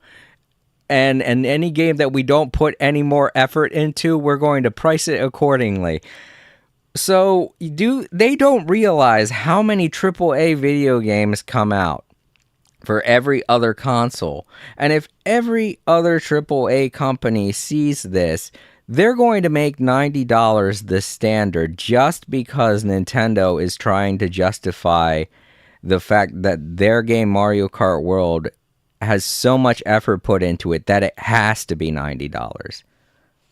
And that's fucking bullshit. Bryce Campbell said, and before Nintendo pulled their stunt, people were hoping GTA would having a base price of. Yep. Prismzo said, if Nintendo prices work out for them, They might just do that. They might be like, well, our game put way more effort into Grand Theft Auto 6. So yeah, we deserve to charge $100 for our game because there's way more effort put into it than Mario Kart World. That's just what it's going to break down to. Every company's going to be like, look at how many people we have to pay. Look at how much time it took for us to make this. Look at how many graphics we are using in our video game. We justifiably now set our price to $150. Because Nintendo has started all of this fucking bullshit. Justifiably priced. That's what you're going to be hearing constantly from every game corporation now. Because Nintendo has started this bullshit. And I want everyone to know that. If video games start going up to ridiculous prices, it's Nintendo's fault. Because they're the ones that started this shit with Mario Kart World being $90. And I hate the fact that I'm the only one that's realizing. I'm just now realizing all of this shit. And it feels like I'm the only one realizing this shit. Alright. And so I guess we can command Groundhouse now. That's pretty cool. Yep. Cool. Check me out. And you want to know the irony of this? The irony of all this is I'm doing this while playing a video game that I'm having a lot of fun with. A video game that I haven't paid a single cent to. I haven't paid for Genshin Impact since I got it. I bought like $10 worth of packs, and that's it. And I realized I didn't even need to do that, so I felt stupid for paying $10 even. Yet I still, to this day, am getting a shit ton of playability and a lot of fun out of this game. And it's free. I'm talking about all this shit while playing a free game. The other annoying thing going on is the Picard fiasco too. There are people Hey, that not a say bad this is all, haul. but the rumors around Picard says that some cartridges. Oh, that is something that's been going around for a very long time. But, yeah, that is bullshit too. But I'm glad that that hasn't become a standard practice for companies. We're talking about things happening that may just be a permanent situation. But that definitely didn't go over well. That didn't go over well at all whatsoever. So it's not standard practice for game companies to do that. But I'm telling you something, there are going to be people who are going to be paying $90 for Mario Kart World just because of popularity. And that's going to set off a chain reaction to where literally everyone is going to be charging at least $90. All AAA companies are going to be making you pay $90 now. And I just want everyone to know where it started.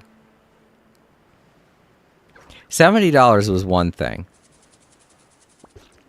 And that I could actually say is an honest to God's claim at inflation. And that's only because of the whole chip shortage that was going on around that time.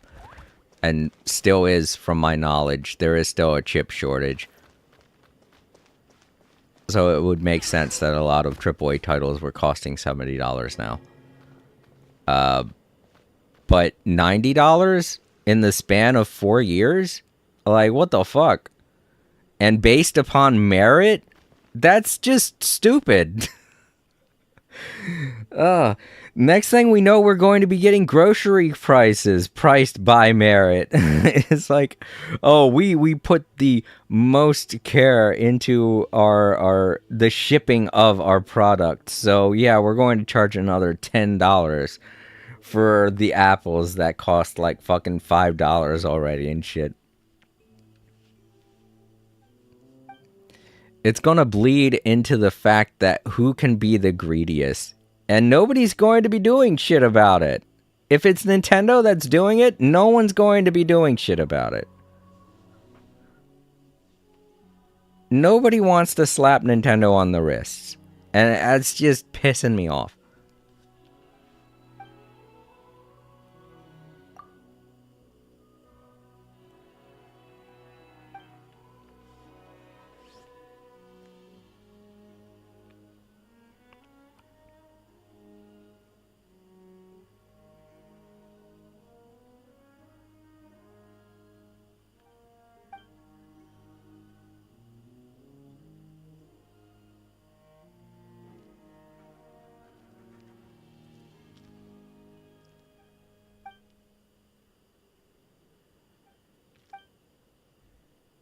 Aw, poor little Groundhouse. He understands, though. He's like, okay. It'll be scary, but I'll do it.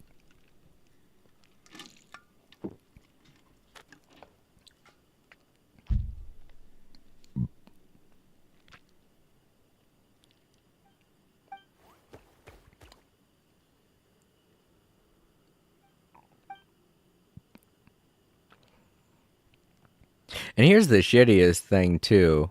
Our government could step in at any point to stop Nintendo from doing this, because they've done that in the past. But Trump's in charge now. And if it comes down to whether or not a company is greedy, Trump isn't going to care. He's going to be like, fuck it. They can be as greedy as they want to be. I don't care. Charge $100 for your video games for all I care. That's exactly what he's going to be like. Our government could step in and put a stop to all of these pricing shenanigans, but they're not going to do it.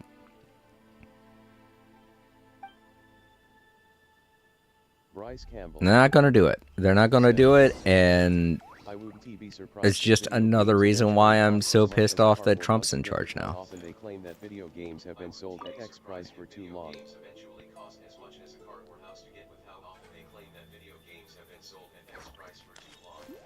Hey, here's the thing. They may like fuck. You know how much printer ink costs? Printer ink costs an astounding price.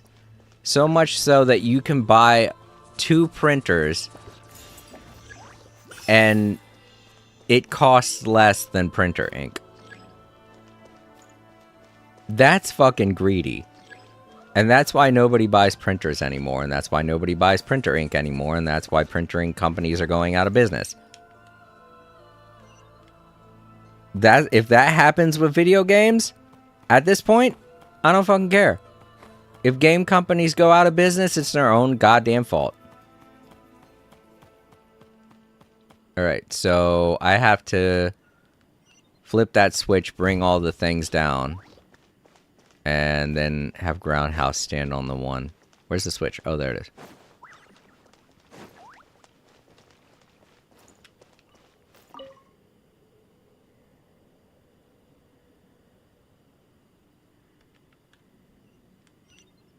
Now Groundhouse stands over here, and then I flip the switch again. Oh, look at how cute he is.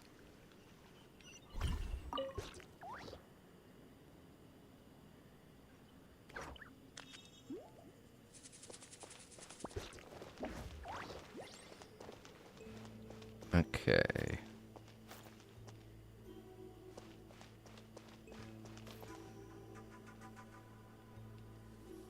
Can I still climb? Are these climbable? They are. Okay. Phew.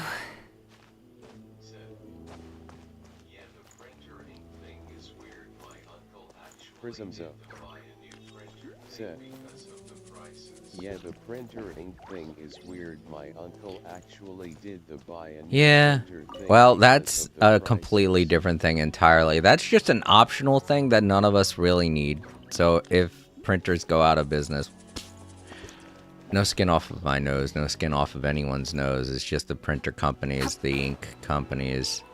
They're the ones that are going to have to suffer for it, and nobody really cares about ink. Everybody fucking cares about video games.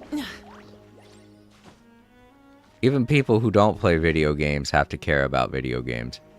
Ah, shit.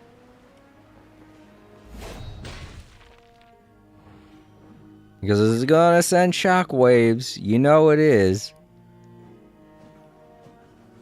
If one form of media starts to get greedy, all forms of media will get even greedier.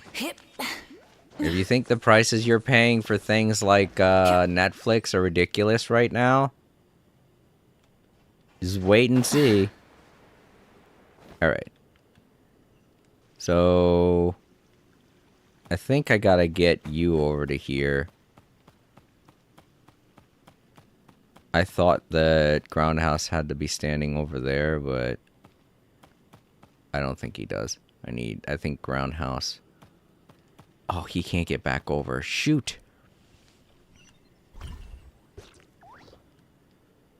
Yeah, Groundhouse needs to be standing there.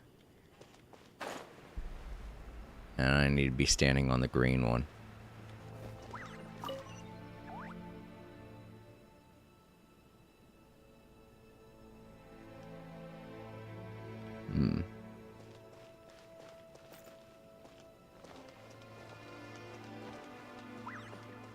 I mean, who's gonna be flipping? I mean, I can probably get to that somehow by flying.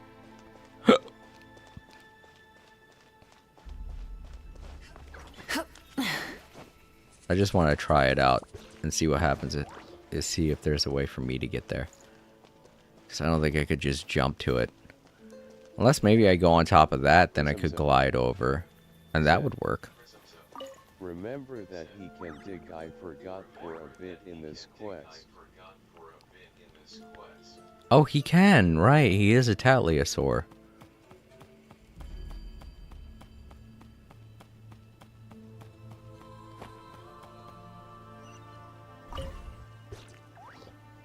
Yeah, when you use him, you just think like he's a dopey little escort, you know? A little guy that you gotta get from point A to point B. But he's more than that. He's a little Tatliasaur. And we have to remember, he's a tough little guy. Alright, this should be high enough.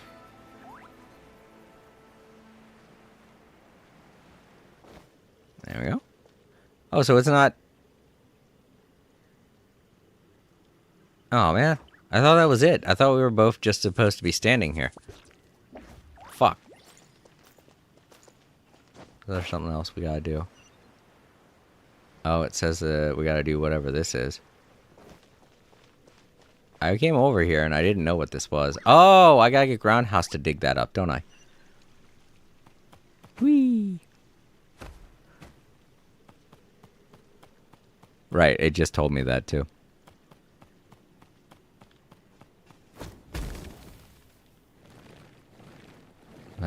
Circle? Okay, there we go.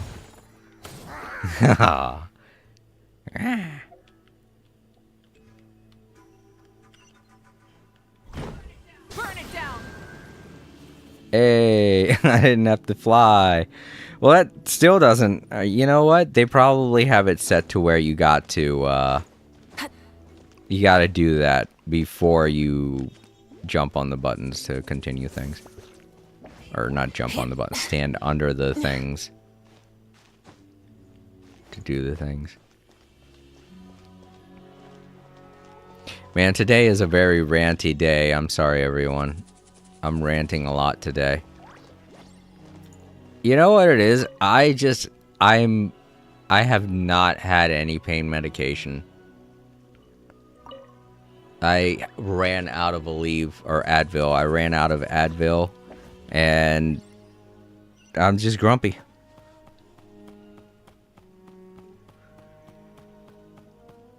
I had to take my last Advil because of everything that happened on Thursday.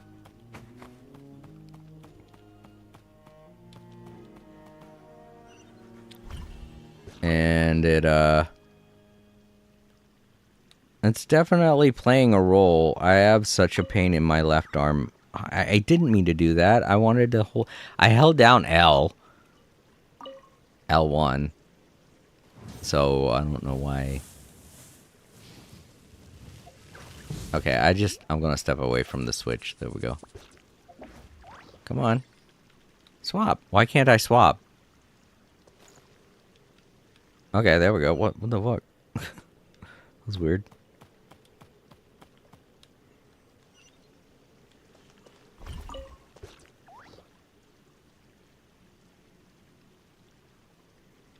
And now this should work because I have this platform here. What? Why ain't it working? Does he have to do something? Do I have to do something?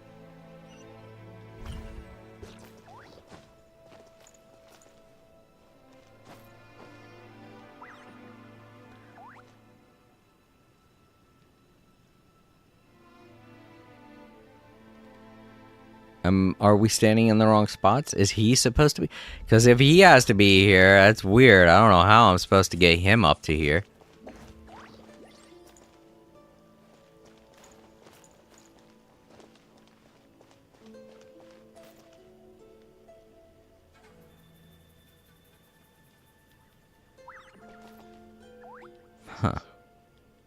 Prism Zone said, Probably need to swap sides. And do I have to be on him for... Yeah, well, this is weird. How is he supposed to get up there?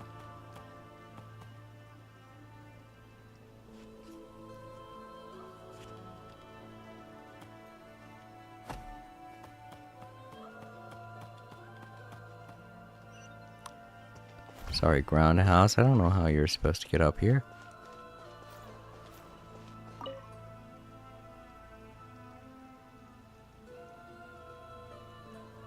I guess maybe he could dig.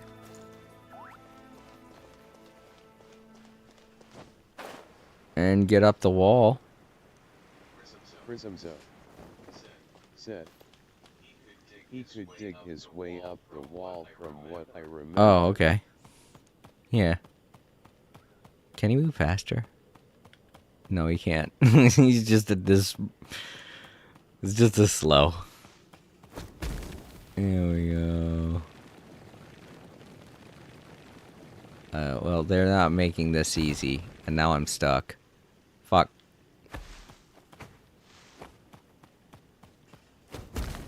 I guess that could be why the phlogiston thing is there.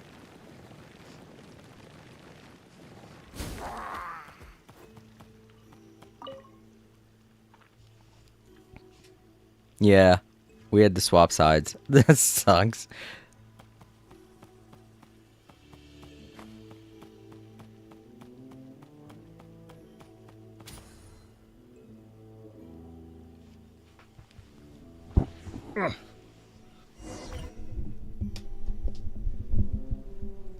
Yeah, they could have made that platform easier to get up to for Groundhouse by not having the sides on the walls.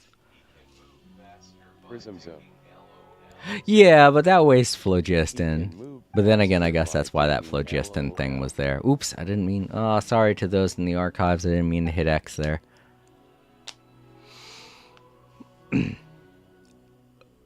Oh, boy. Well, it looks like this is another old man ranty kind of stream. I didn't think it was going to be like that, but it is. It's definitely been nothing but me ranting all day. Whoops. Sorry, I hit the microphone.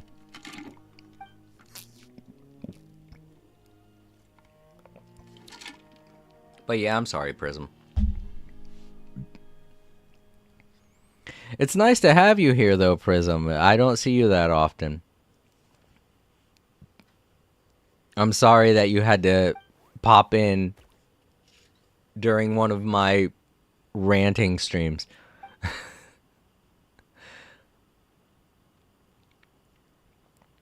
But I do feel better after getting all that off my chest.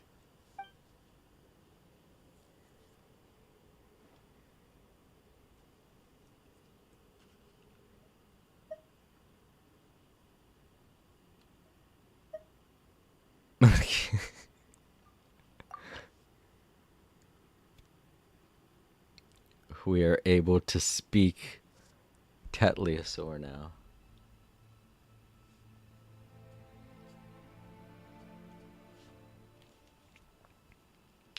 I like the fact that they've pretty much geared every side quest that is involved with Natlin around this little guy. It's really cute. I can't imagine doing all of this in one go, though. I feel like it could be annoying if someone was to start up this first side quest and go through all of this. I feel like it could have the same ramifications that the R&R quest line did. I mean, I'm experiencing it as it's heading towards me, you know? But if someone was to come to Natlin now, as opposed to when it first dropped, I guess I could see how this entire side quest could feel like the R&R quest line.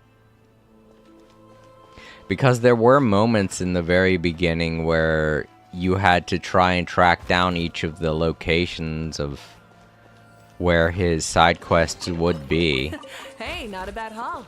And that is something that you had to do with the Aranara, you had to track down each one of their side quests individually for each Aranara that you had to rescue. While not at the same level, I guess it could be just as annoying.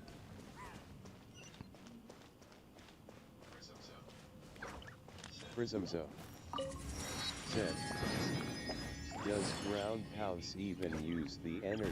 Maybe he can move through the ground. Maybe. Let's see. Where is he? Oh, fuck. I forgot I'm supposed to keep him with me. Wait, was that him? Or does he only pop? I guess he only pops up when we get to the next puzzle area.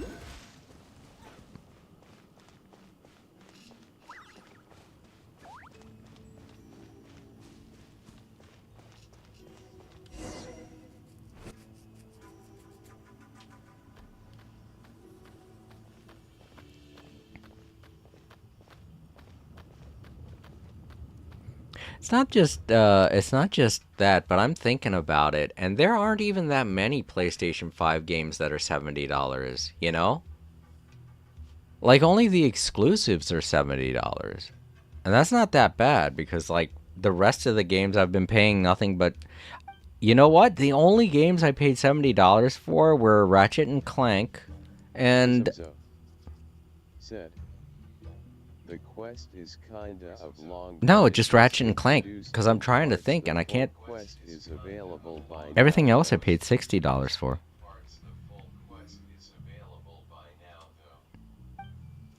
Even some that were exclusives to the PS5. Like Astrobot, I paid $60 for that too. And Astrobot could have been $70. It was Game of the Year after all, so...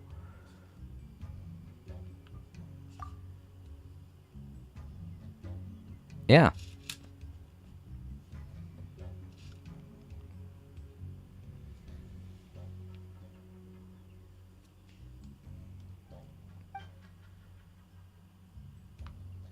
Huh. Well, yeah, see, that's the thing. I feel like the $70 was kind of manageable because with the rate of inflation and the fact that minimum wage has increased, it made it at least tolerable. And there were still, like, that was only, like, not even 25% of the game library for the PlayStation 5 that were $70 games. Literally everything else still remains $60. So if anything, I feel like it was a failed experiment than more than anything, and more of a justification for the companies that had been impacted by the chip shortage.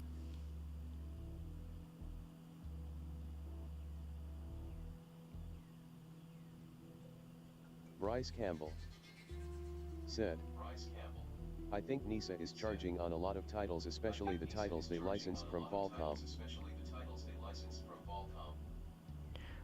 Really? I don't have that many NIS games anymore. Or NISA, whatever you want to call it now. I know it's NIS and NISA.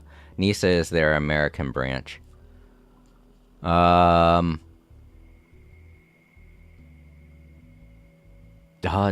I don't think I paid $70 for East 10. Let me check and see what that was. There might have been a digital cop. There might have been a digital deluxe edition. At least games on PlayStation go on sale discount pretty often. Nintendo ones stay the same price like forever. Oh, you know, yeah, I didn't even think about that either, Prism, but yeah, you're right. Nintendo games will stay the same price forever.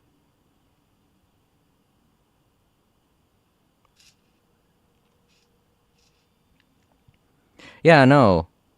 East 10 was $60. I thought I paid $60 for it.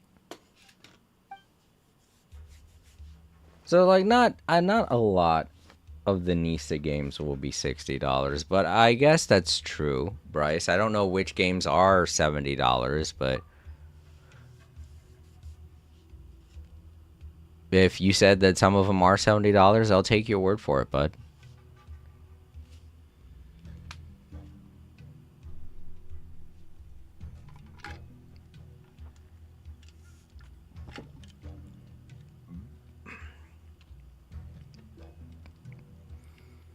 I am at least happy that that won't reflect the prices of Nintendo Switch games, because there are still some Nintendo Switch games that are coming out that I want to get.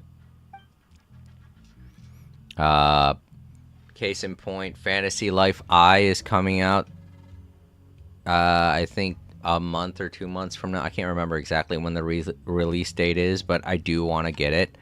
And it's still going to be a reasonable price because it's on the Switch One.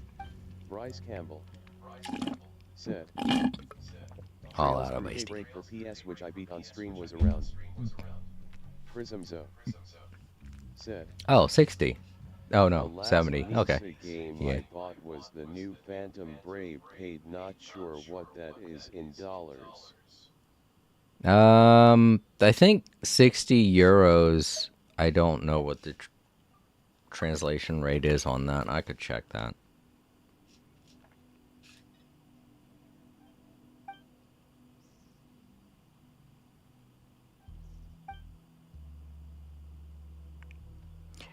That it's close to $70. It's $67.90, so like $68. And that's pretty close. So I feel like that could be you guys' version of $70. 60 euros. So yeah, you're right. I guess you guys are right. They do charge $70 for some of their game titles.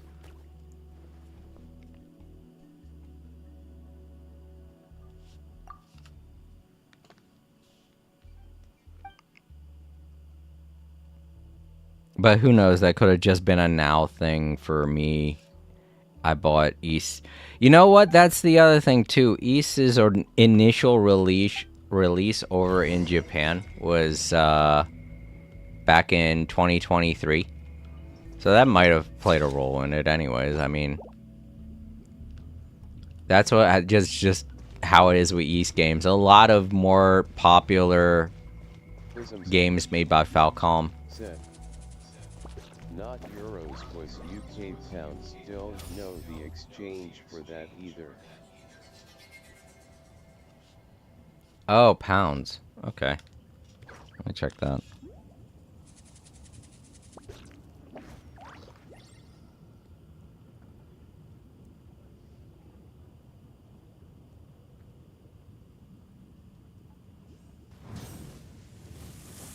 Oh wow, the exchange rate on the pound is wow. Why is the exchange rate so bad for a pound? For the pound, I feel like the pound is a more used currency than the euro. Why is it so much?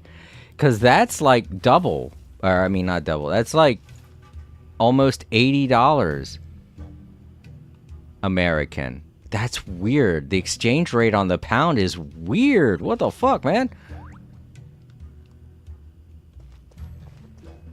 And I 100% thought the pound was more widely used than the euro. Maybe not. I don't know.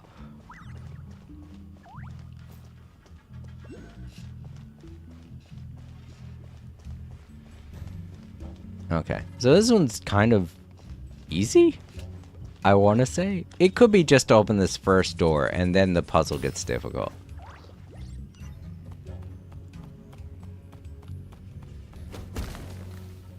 Yeah, he does move a little faster. Okay, you know what? Doors go away. Okay. Aww. Look at him. He's walking. He's so brave. Walking headlong into danger. Oh no! Oh, this is poor Groundhouse. No, poor little guy. He could get under that though. Iron barrier blocked. Bad. No cry. Must search other way. Oh. Brave little Groundhouse.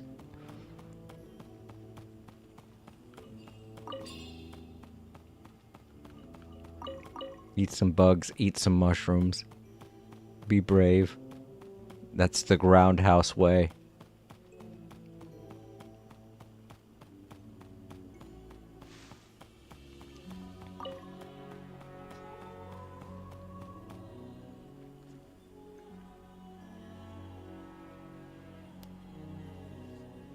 green. Green. There.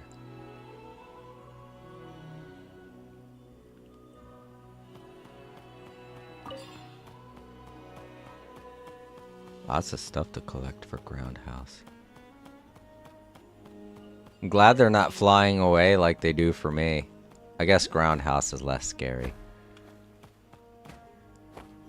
Soaking wet. Trip trop. No good. Ugh. Okay. Groundhouse doesn't like being wet.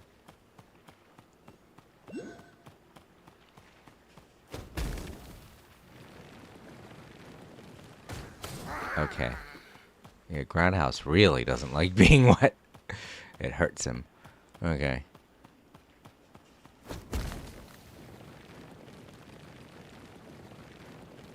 And there's gotta be some way up here. Uh-oh. Whoa. Oh. He's okay. Guess I could go around? Yeah, it looks like I can go around.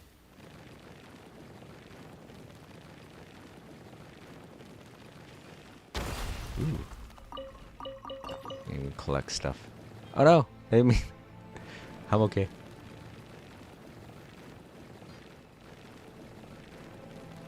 Yeah, he is way better at mobility, but he's less cute when he's underground.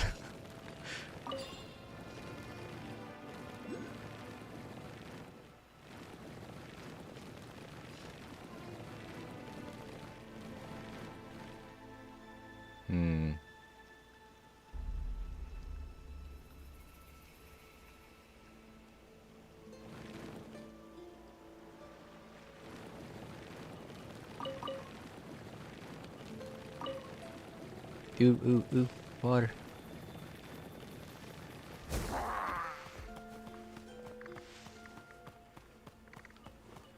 Capybara. They purr. I didn't know they purred. Oh, it's so cute. I know capybaras purr, but I didn't think they'd put that little detail in this game. That's so cute. Oh, little cappy.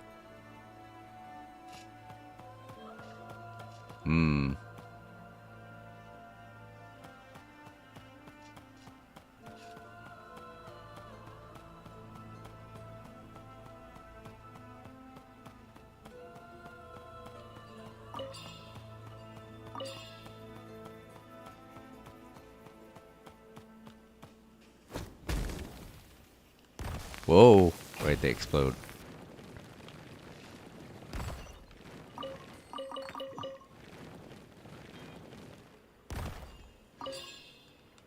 Prism Zone said, I had no idea what they sound like.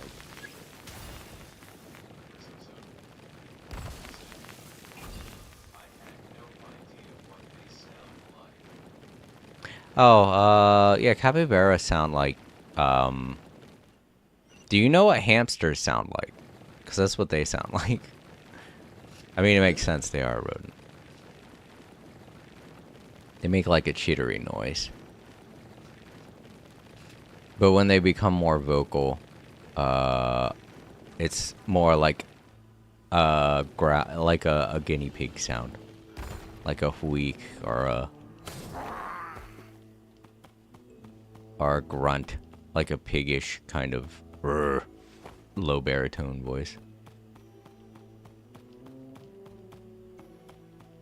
They're cute. I mean, if you're into rodents, I do realize now that there are a lot of people who don't think rodents are cute.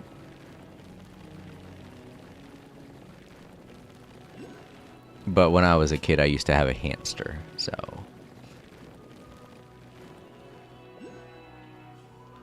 I actually had 2 hamsters.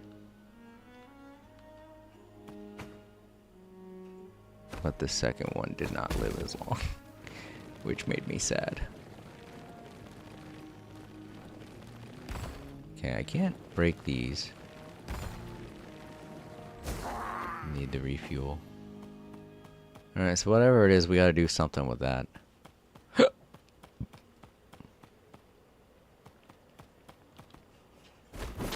Just hit it. That's it. Okay. Oh, there are. Oh. I need to find 5 more of those, apparently. Oh, no. Oh, there's one there. Wait, do they just pop up when... Oh, okay. They pop up anytime that I hit one. Okay. I thought this was going to be like a needle in a haystack situation, but I guess not. Look, 2 of them showed up.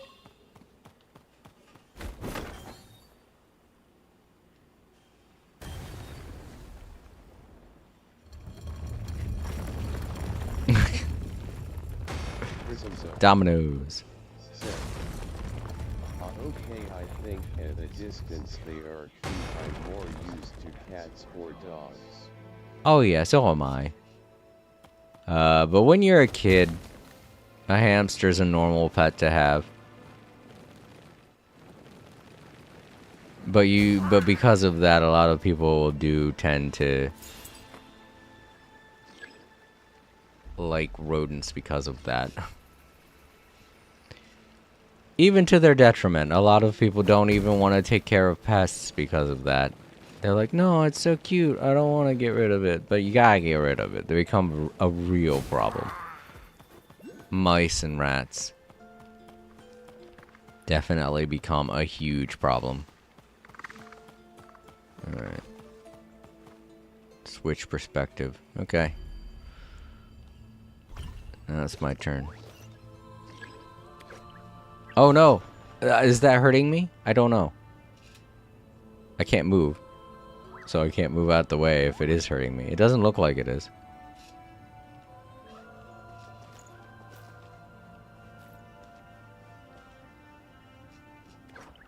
Does it go up and down? Yeah, it goes up and down if I'm touching... Okay.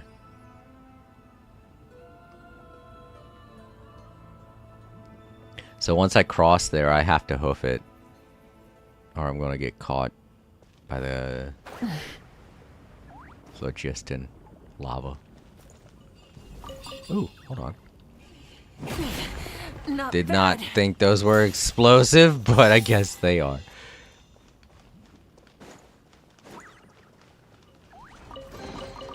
The rewards of an adventure worth remembering.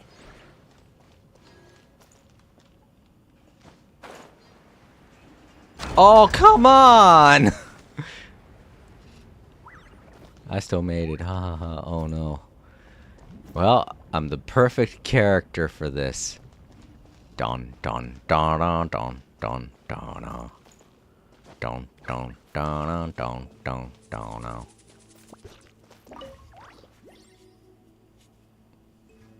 Deactivate the security system.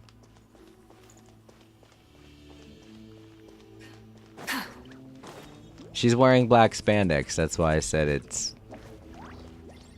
She's the perfect character for this.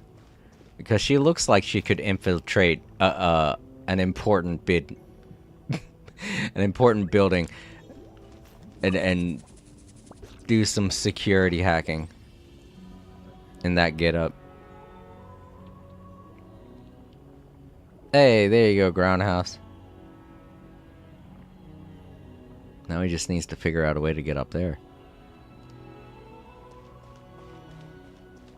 Ooh. I like how Groundhouse is just to add to my collection. cute little exploration while I have Mission Impossible stuff. Really? Oh. It's pretty funny. Oh man, I don't know. Well, those 3 are okay. They're activated. Light it up. Oh no. Rev the engine. There we go. Bryce Campbell said, "Pilot also needs to be like Tom Cruise and descend from above." Yeah. What? I got them, right? I think I did. Okay. I think that's what it was. I think it just... No, I have to get rid of that door. So... Oh, you know what? Now would be a good time to trip the alarm. Yeah.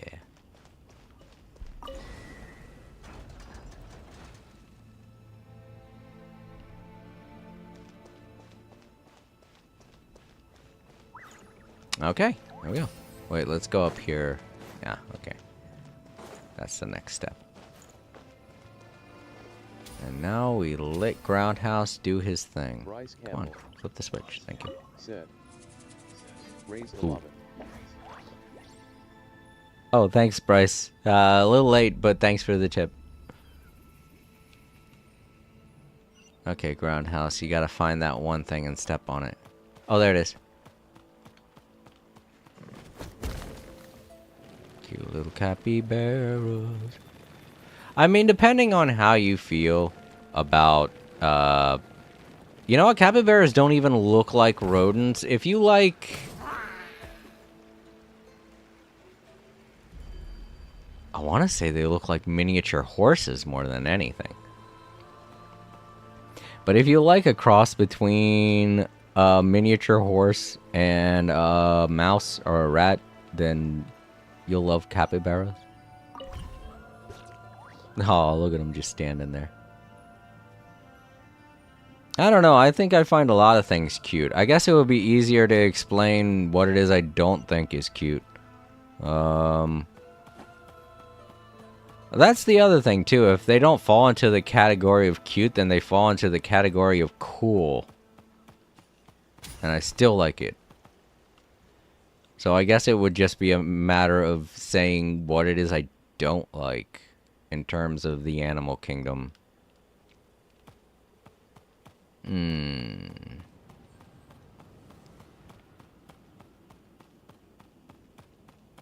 that's kind of hard. I'm just realizing it's kind of hard. I like all animals.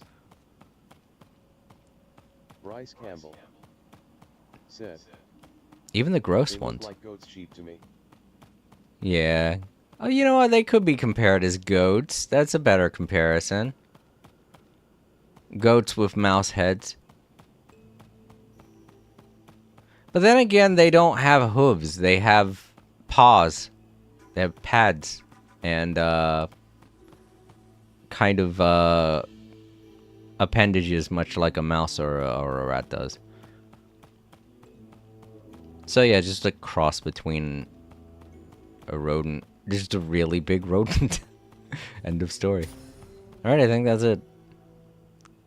I don't think there was anything else to find. Okay, yeah, that just made this door disappear. Okay. Okay, we got this. Oh wait, I just went backwards, didn't I? Yeah, I did.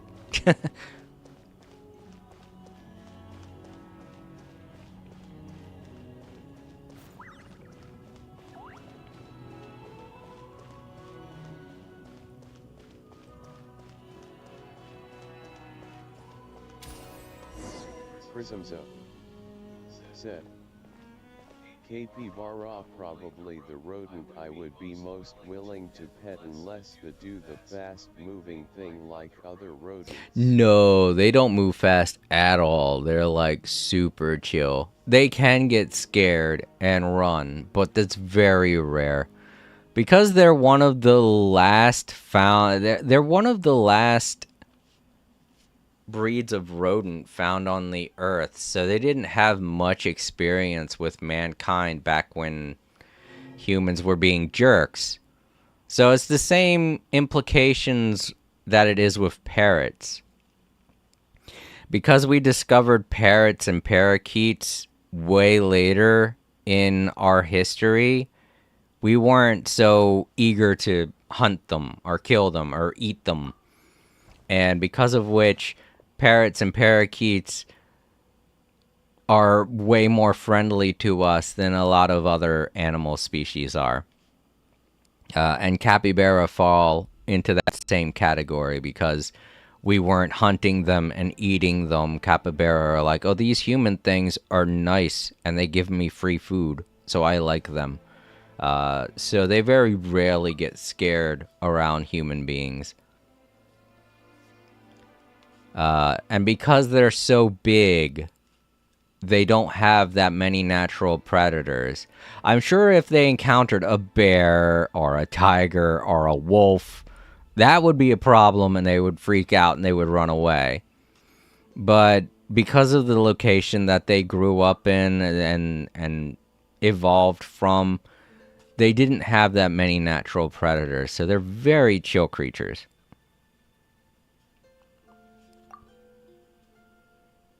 They like to swim.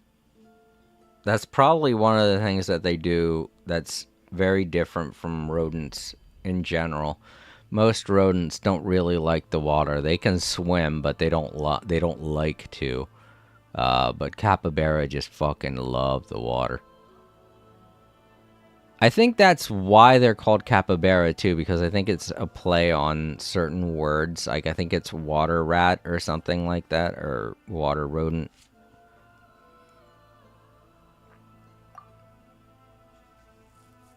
Because they spend a lot of their time in the water.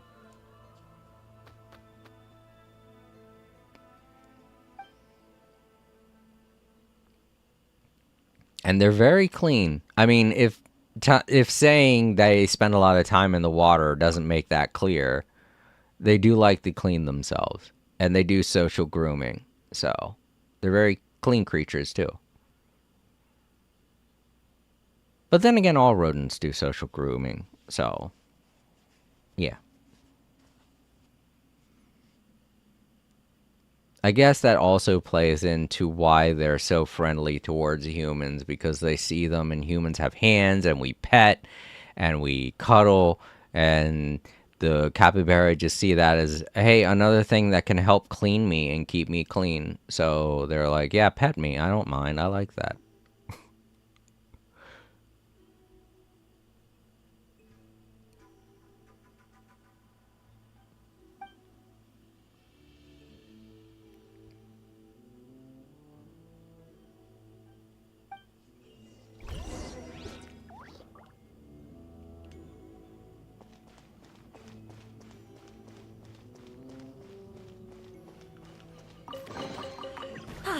Something to add to my collection.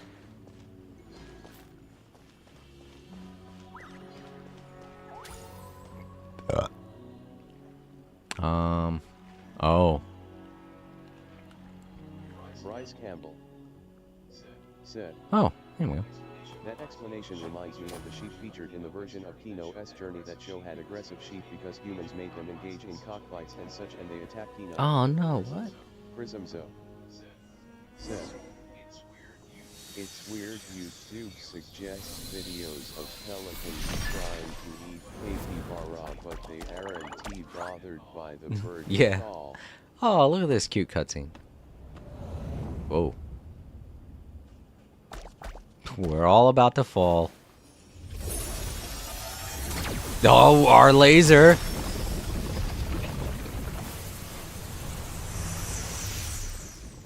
Well, that's one way to make an opening.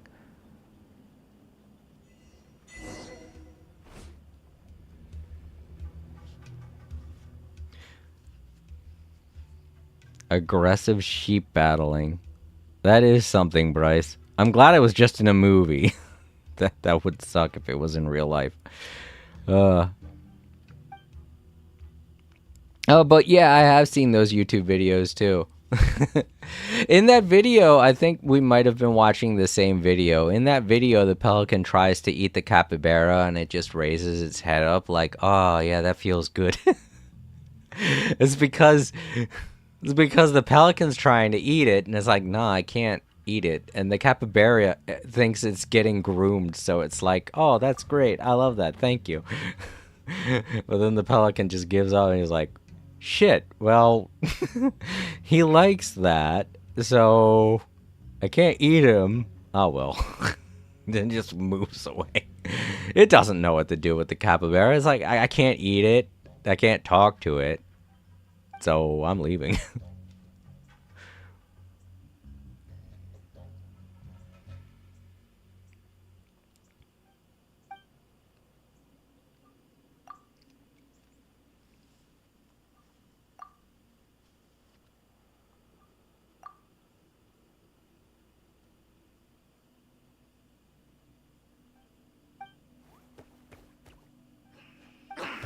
Yeah, be brave, Groundhouse. Bryce Campbell said, well, Groundhouse, it is time for us to descend into oblivion. Bryce Campbell said, well, Groundhouse, it is time for us to descend into oblivion. Yeah. It's very scary, but Groundhouse will be brave. I'll say Brown House.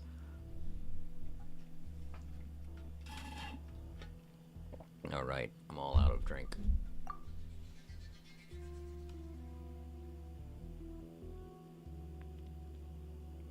I'm gonna get more drink.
Oh, what's this? What's this? Ow. Bumped into my controller.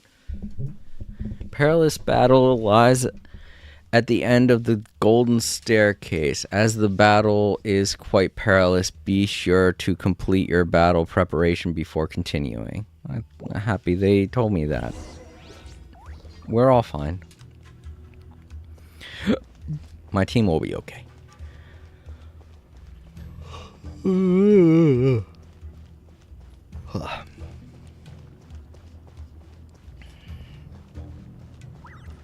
But yeah, thank you all, both of you, Bryce, Prism, and Time Lords, if you're still there. Thank you guys for putting up with my ranting. It really helped get a lot off of my chest. And I'm feeling a lot better now, if I'm being honest. I'm sure Ren understands how I feel about the situation. It's not like I was mean to them or anything. I was just like, this is an 18+ stream. Sorry, dude. And then he just stopped talking, so I'm sure he gets the gist.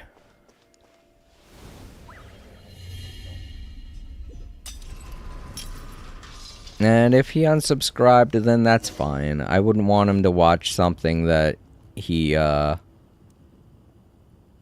couldn't really get anything out of.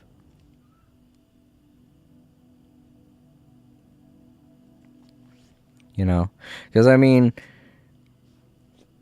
I feel like a lot of the draw into watching a live stream is being a part of a community and talking with people that show up in chat, or talking with the streamer if the streamer doesn't have too many viewers. So if he can't do that, then I don't really feel as though there's any reason for him to not subscribe. And that's all my channel really is just live streams. And if he can't participate in them, I 100% understand if he unsubscribes. Because that kind of takes out half of the point, you know? I realize there are some people that like watching live streams, the VODs and things like that. I'm one of those people. I like to watch VODs.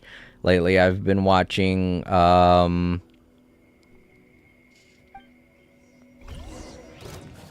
what was his name? Oh, fuck. Burn it down. I can't remember. Big Old Words, that's it. Lately I've been watching Big Old Words, his VOD streams.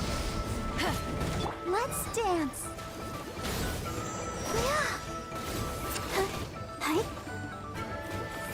Emerge. Hey there! A proper send-off from the Stina with love. Haha!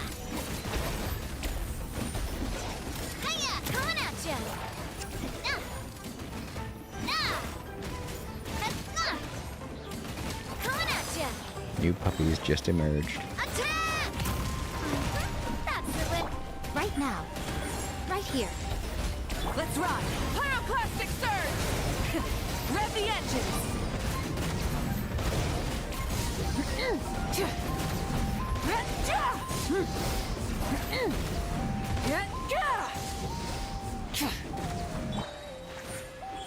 Right now.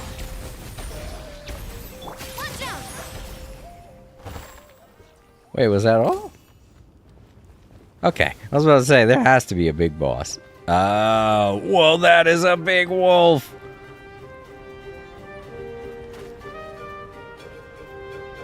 Is a wolf snake? What?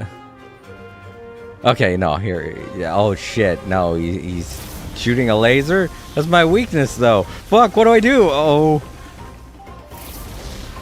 Oh, no. This one's got your name Fuck, on that it. hurt. And everyone's getting hurt. Go! Let the show begin. I wish I could swap the ground house and go underground, but I can't do that. So I don't know how I'm supposed to dodge that. Whoa, he fucking did a slide. Light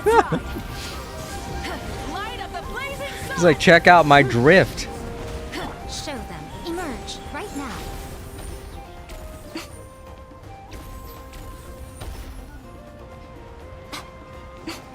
I'm always watching.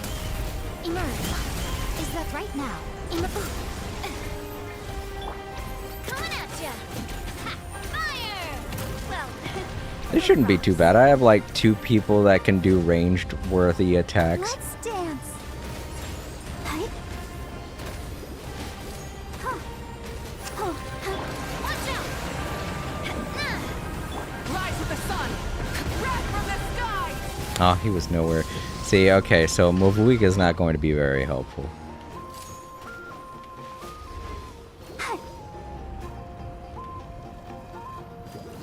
I mean, Barbara isn't until, you know, he gets down here. But Miko will definitely be helpful. Right here.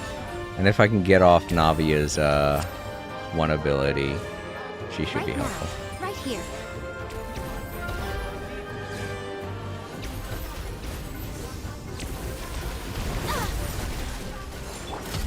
Hey there!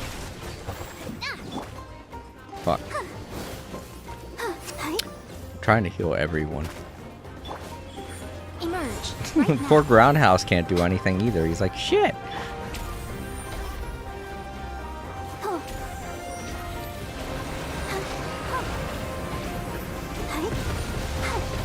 Fuck. Oh. That's a new attack.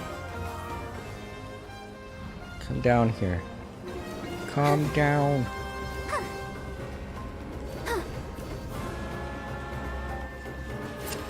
Oh, too late. That's quite enough. Right here. Watch out! A proper send-off! From this... Ah, fuck. I was going to try and use hers. Let the show begin.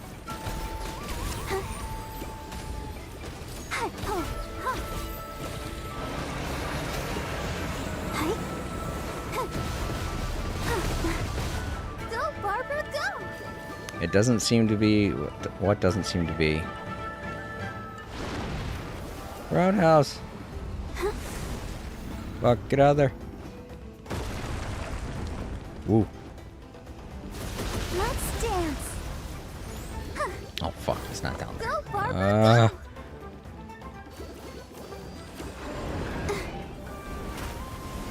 What the...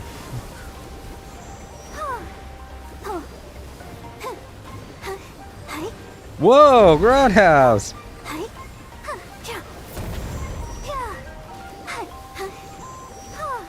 Go, buddy, go! I'll protect us.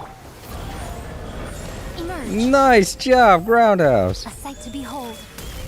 Right now. Right here. Emerge. Coming at ya! Ha-ha! Burn it down! Light up the blazing sun!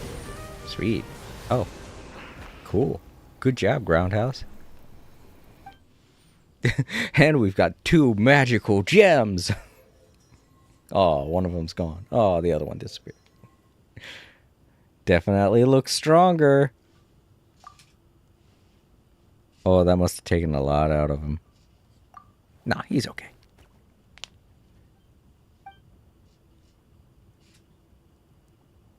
Yeah, he was doing his headbutt and everything. Most impressive. Wow. Now he glows like a Super Saiyan.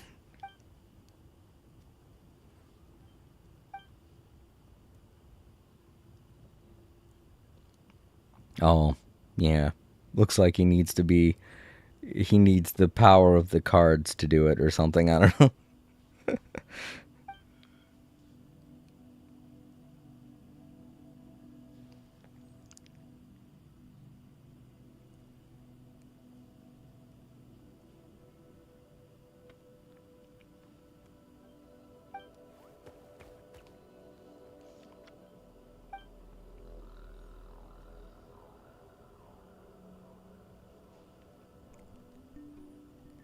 Oh, I think it's the heart of the cards. I'm not a big Yu-Gi-Oh fan, so I'm sorry if I said that wrong to any Yu-Gi-Oh fans out there watching.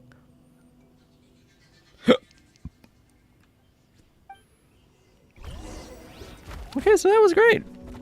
I like that. This was a fun... This is... Everything with Groundhouse, this whole entire side quest chain has been a lot of fun. I definitely rank this higher than... In terms of every side quest, I kind of like this better than Jet's side quest.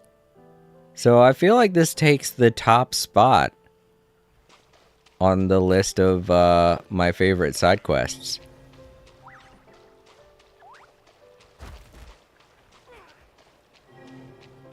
Because you have an endearing character like Jet in Groundhouse, and it all takes place in a chain that doesn't really deviate from itself, so you're not left wondering what the fuck is going on. And it's all kind of fitting perfectly together, and it all has a very mysterious background to it. I think that's what Jet's story was missing. Was there was mystery to it, but it all kind of just led to the answer that you kind of already knew was coming, because you already knew that her parents were dead and they died on the, I don't want to really spoil anything for anyone that hasn't played Genshin Impact yet, but it was a little bit predictable. When you get to the end, you're going to be filled with heartbreak, and then when it happens, it's still heartbreaking, but you know it's coming. And with Groundhouse, it's not really... I'm still not sure what the fuck is going on. We saw that weird dragon dude, and apparently he's one of... Groundhouse is one of his kids, but I don't know where this is going to go from here. Yeah, it feels like a really good adventure. It feels very well padded out, and there's more mystery to it than Jet's story. And I think that's why I like this better than Jet's story. So in first place, definitely, this is going to take the top spot. Second place, Jet's story, 100%. And third place... Yeah, this is a fun storyline. That one's going to be hard to figure out. Still, but they split it up well. Yeah, they did a really good job. The same can be said with Jet's story. There are a lot of comparisons with Jet's story, and I really love everything about this and the way that it's going.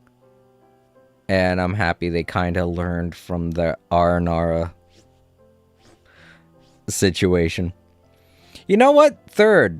My third favorite was the cat. In Inazuma, the cat shrine. That one.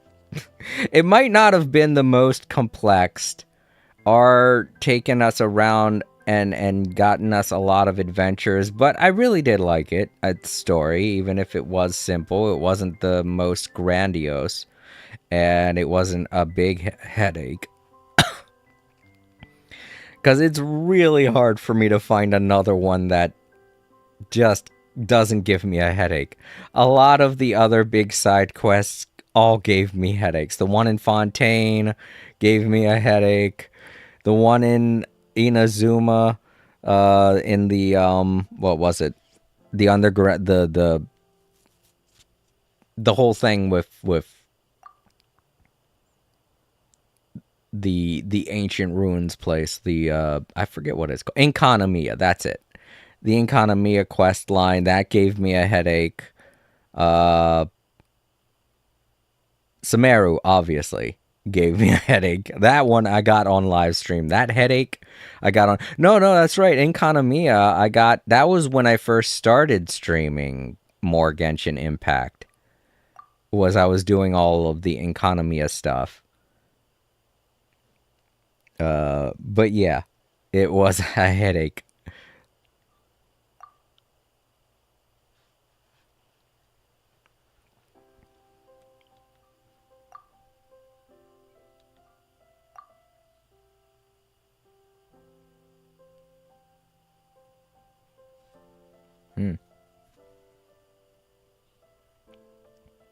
But yeah, I'm very proud with what they've done with Natlan's big side story.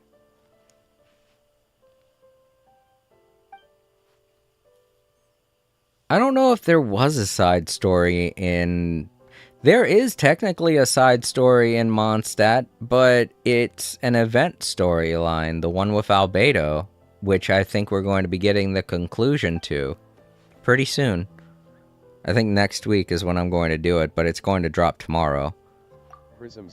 But other than that, I don't think I can think of any side quests. Side stories. Side quest, the Fontaine one I remember more now since more recent. Yeah, the Fontaine one, oh god. I mean, it was cool the way that they had it paced, going through one adventure and then another just for both of them to meet in the middle and evolve into something grander. That was pretty cool, but it was still such a headache because when you get to that halfway point, you think, all right, cool. Now we just got to go through one more adventure and we're set. But no, it still keeps going and you're like, oh, come on. And it doesn't get any easier either. It just gets more and more difficult.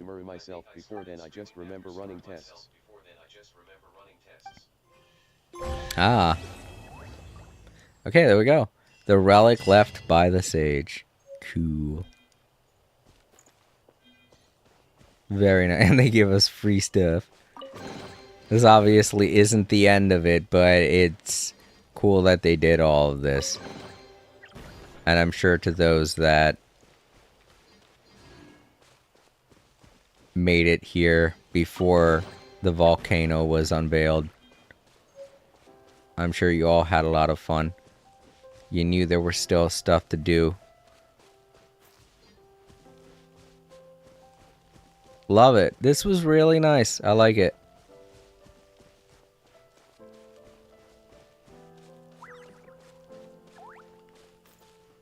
Alright, let's go. Well, this doesn't take us out. How do we get out? I guess we just leave the instance.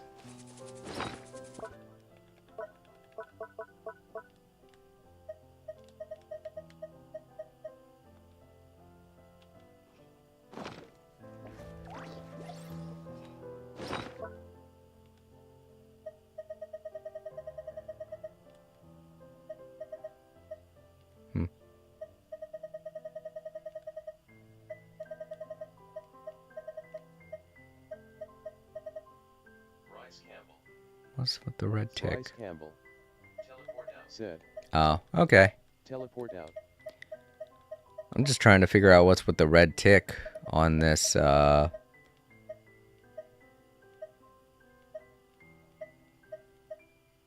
Oh, is it the thing? The Natlin? Oh, yeah, there it is, right there. Oh, a little groundhouse shows up. Sweet. Does he say anything? Roar! Yeah! Oh, that would have been the most inspiring thing. Out of all of those notes, out of all the notes, just roar.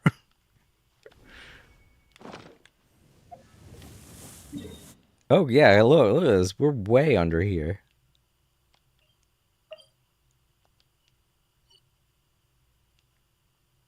That's neat. All right, well, the next time I stream, we'll probably be taking care of the new event that's coming out this week. But then after that, who knows? It might take us a while, but I want to get through this side quest, and I don't want to overlap with any story content. So next week it'll be more story content, event content, whatever you want to call it. And we'll get to the rest of that side quest eventually.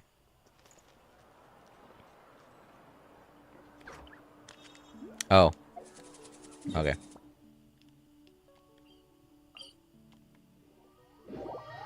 Wait, is this going to trigger... Is this going to trigger the volcano? Should I do this?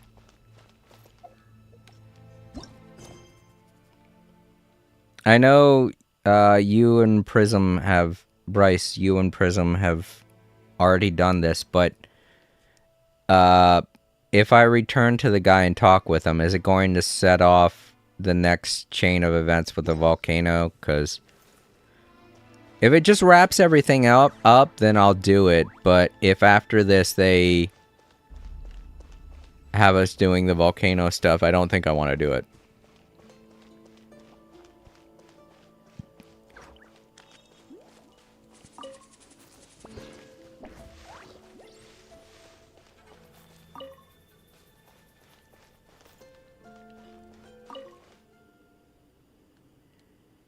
I feel like it's just going to wrap everything up.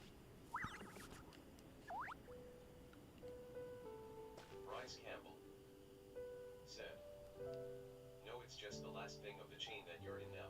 Oh, okay. Thank you, Bryce. That's what it felt like that. Said, "No, it's just the last thing of the chain that you're in now." Yeah, we'll talk with him. Then I'll go back, take a seat, and end the stream. I realize most of this stream is going to be me ranting, so I may as well not add in any skip points, because to those watching in the archive, I typically, if a rant is like maybe a half hour long, I will add a timestamp in the comment section so you could skip it. Prismza said, "Not sure, but I remember a part before volcano and But you did that area yeah, already." if you ever want to skip a rant, I will leave a timestamp in the comment section. If it's a rant that doesn't go on for the entire stream, but that's all I was doing this stream. Most of this stream was just me ranting, and I was playing through this story while doing it. So yeah, if you don't want to hear it, it's fine to mute this stream just to read what's going on in the story. If you're more interested in the story, by all means, mute me when I'm ranting.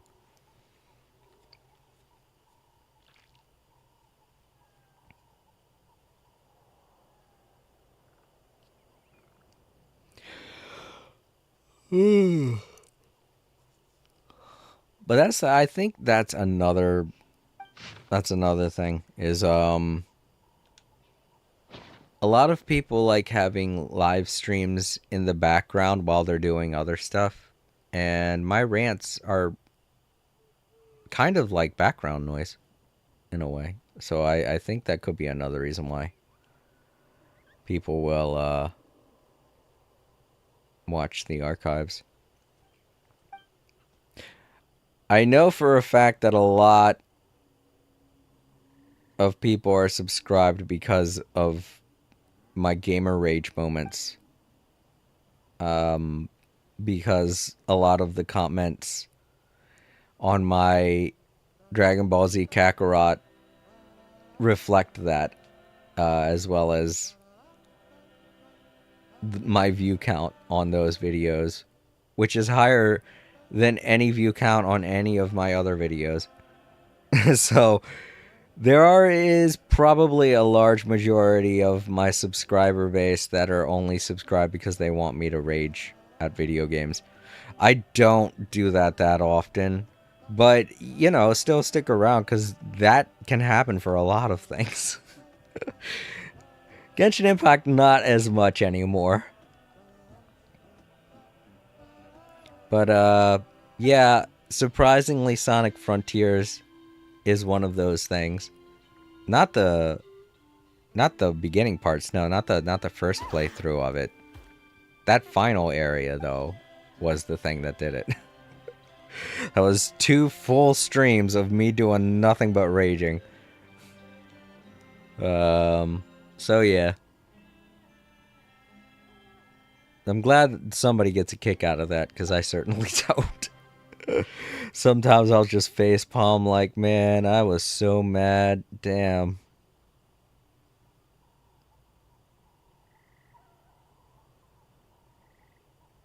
But I mean, that's what it is with a video game. You play a video game, you want to have fun. If you're not having fun, if you're getting angry, then you should be allowed to rage. Said, I think my highest view count so far is the clip where I say my enemies will end up in... Oh, really? That was a short. Shorts are different. They appeal to a more broader audience. Because if that was the case, then, you know, I would say that my most popular video would be the... Fuck, I don't know which one of my shorts has the most views. I think it's the one with Tails. Either that or it's the one with Dragon Ball Z Kakarot where I was in the ring about to get knocked out of the ring. That wasn't a rage, though. That one was... All of my shorts are just from goofy standpoints. But from what I understand, shorts get a different viewer base, a much different view count. Because they're loopable, you know? And it counts each one of the views from the loop.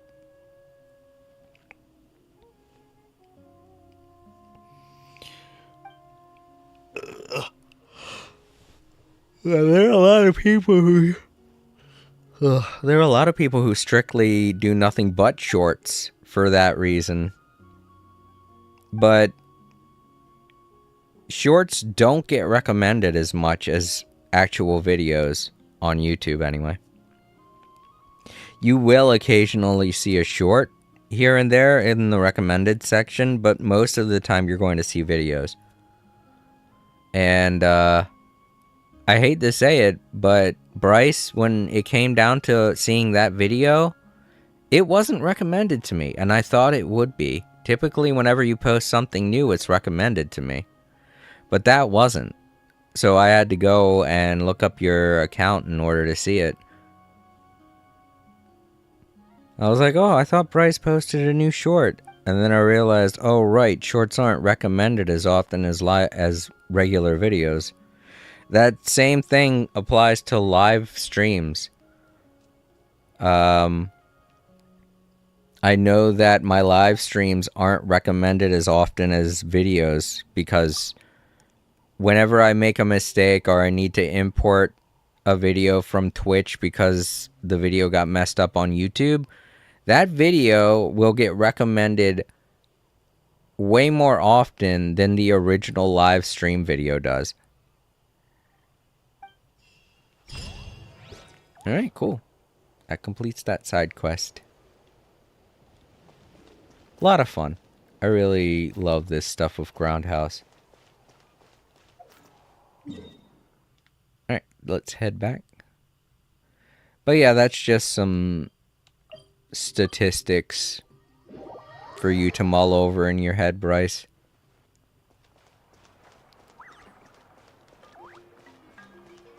Add Astra. Oh, I already collected stuff, right?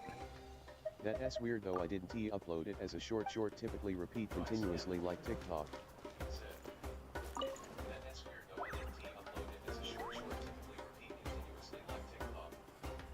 Right. And that's the thing that I was wondering about as well, is that it was a video when I think I saw it.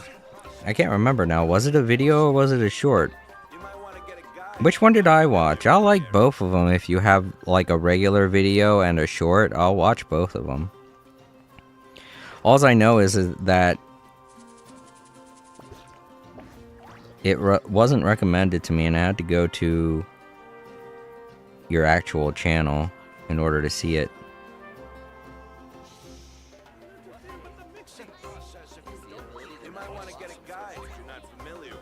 Oh no, it's not a short, it is a regular video. It's weird that it wasn't recommended to me.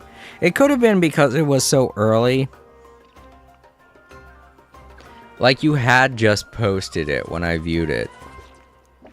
Because I had just finished my stream and we were talking about it on that live stream. So that could have been the reason. But yeah, as far as I can tell, shorts are more recommended on the short section of YouTube. Otherwise, they'll show up more on YouTube. Yeah, I was looking at it just a minute ago when you said that, and yeah, it is. It's not in. You don't even have a shorts tab, so you haven't posted any shorts. So it should be recommended more than if it was a short. So that's good.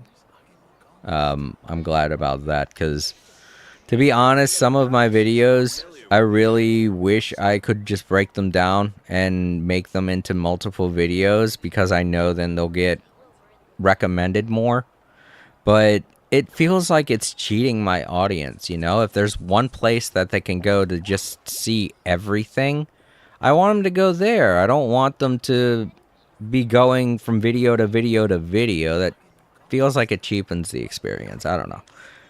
Having everything all in one go just feels like the right way to do it when it comes to a live stream. Having them broken up into multiple videos does not sit right with me. I don't know. It could be my moral standards keeping me from doing stuff like that. But anyone watching in the archives, if you disagree, feel free to let me know. I'm all for changing my channel up a bit. If you would much prefer me break up my videos, break up my live streams into smaller videos, bite-sized videos that you could watch, I will do that. It's not a big deal. It wouldn't take much of any of my time at all to do that. I just don't, because I feel as though it's, you know, I don't know, it just feels like it robs you of the experience of watching a full live stream. Or at least that's the way I feel about it. When I watch live streams, I always go to the person's live stream section and watch from there. Because there are some YouTubers that do that. They will break up a live stream into several videos. But I much prefer watching the live stream, because then I can just have it on in the background, listen to it, get whatever I can out of it, sleep-wise or background noise-wise. And it all just continuously goes, and I don't have to worry about it cutting to another video or worry about going to a certain playlist, things like that, you know? And I don't want to put that on you guys. I don't want you guys to have to look for a playlist or look for a certain type of video if the videos get disorganized by the automatic view thing, which is another thing, another problem I have with YouTube. The way that it does the automatic, where it goes from one video to another, sometimes messes up if it's not in a playlist. And I hate that. I'm like, what? I didn't even want to view that person's video. Come on. But that's another rant for another time. I'm getting tired now. You can tell by You how might want to get a guide if you're not familiar disconnected with the my communication skills are. Alrighty, everybody. Sorry again that most of this live stream was a rant, but I felt like it was something that needed to be said. You all have a great day and or night. Let's head back to the title, and I'll give out my thank yous and do my typical. Oh, there was another one. Oh, there it is. My typical spiel that I do at the end of every stream. Oh, and I got a new avatar. Groundhouse. Look at him. So cute. Alright, back to the door. Campbell. He said, I use playlists like you in that I group my streams of games to make it easier to get each stream. Oh yeah, I know. But there are some people that don't like doing that for various reasons. Like a video will be recommended to them in the recommended section, and it'll be a multiple part video. So they will click on that video in the recommended section, and then instead of the automatic thing going to the next video, it'll just pick another random video, and that sucks. So they'd have to go to my channel, find the playlist, and then start playing the playlist. I don't want to make them to go through all of that if they don't have to, but if they're willing to, if they say it's a good idea in the recommended in the comment section, I will do it, and I will develop my videos into a short format. I don't have a problem with doing that, but from my standpoint, I feel like it's more annoying for people to have to do that. But I'm only one person, and that's my opinion. If I get differing opinions on it, I'll look into it. Said, that's true. Yeah. Alright, so that does it for another day of All Creator Live. I want to thank Time Lords, Bryce, and Prism. You are all great mods. I'm very happy that you all stuck around for as long as you did.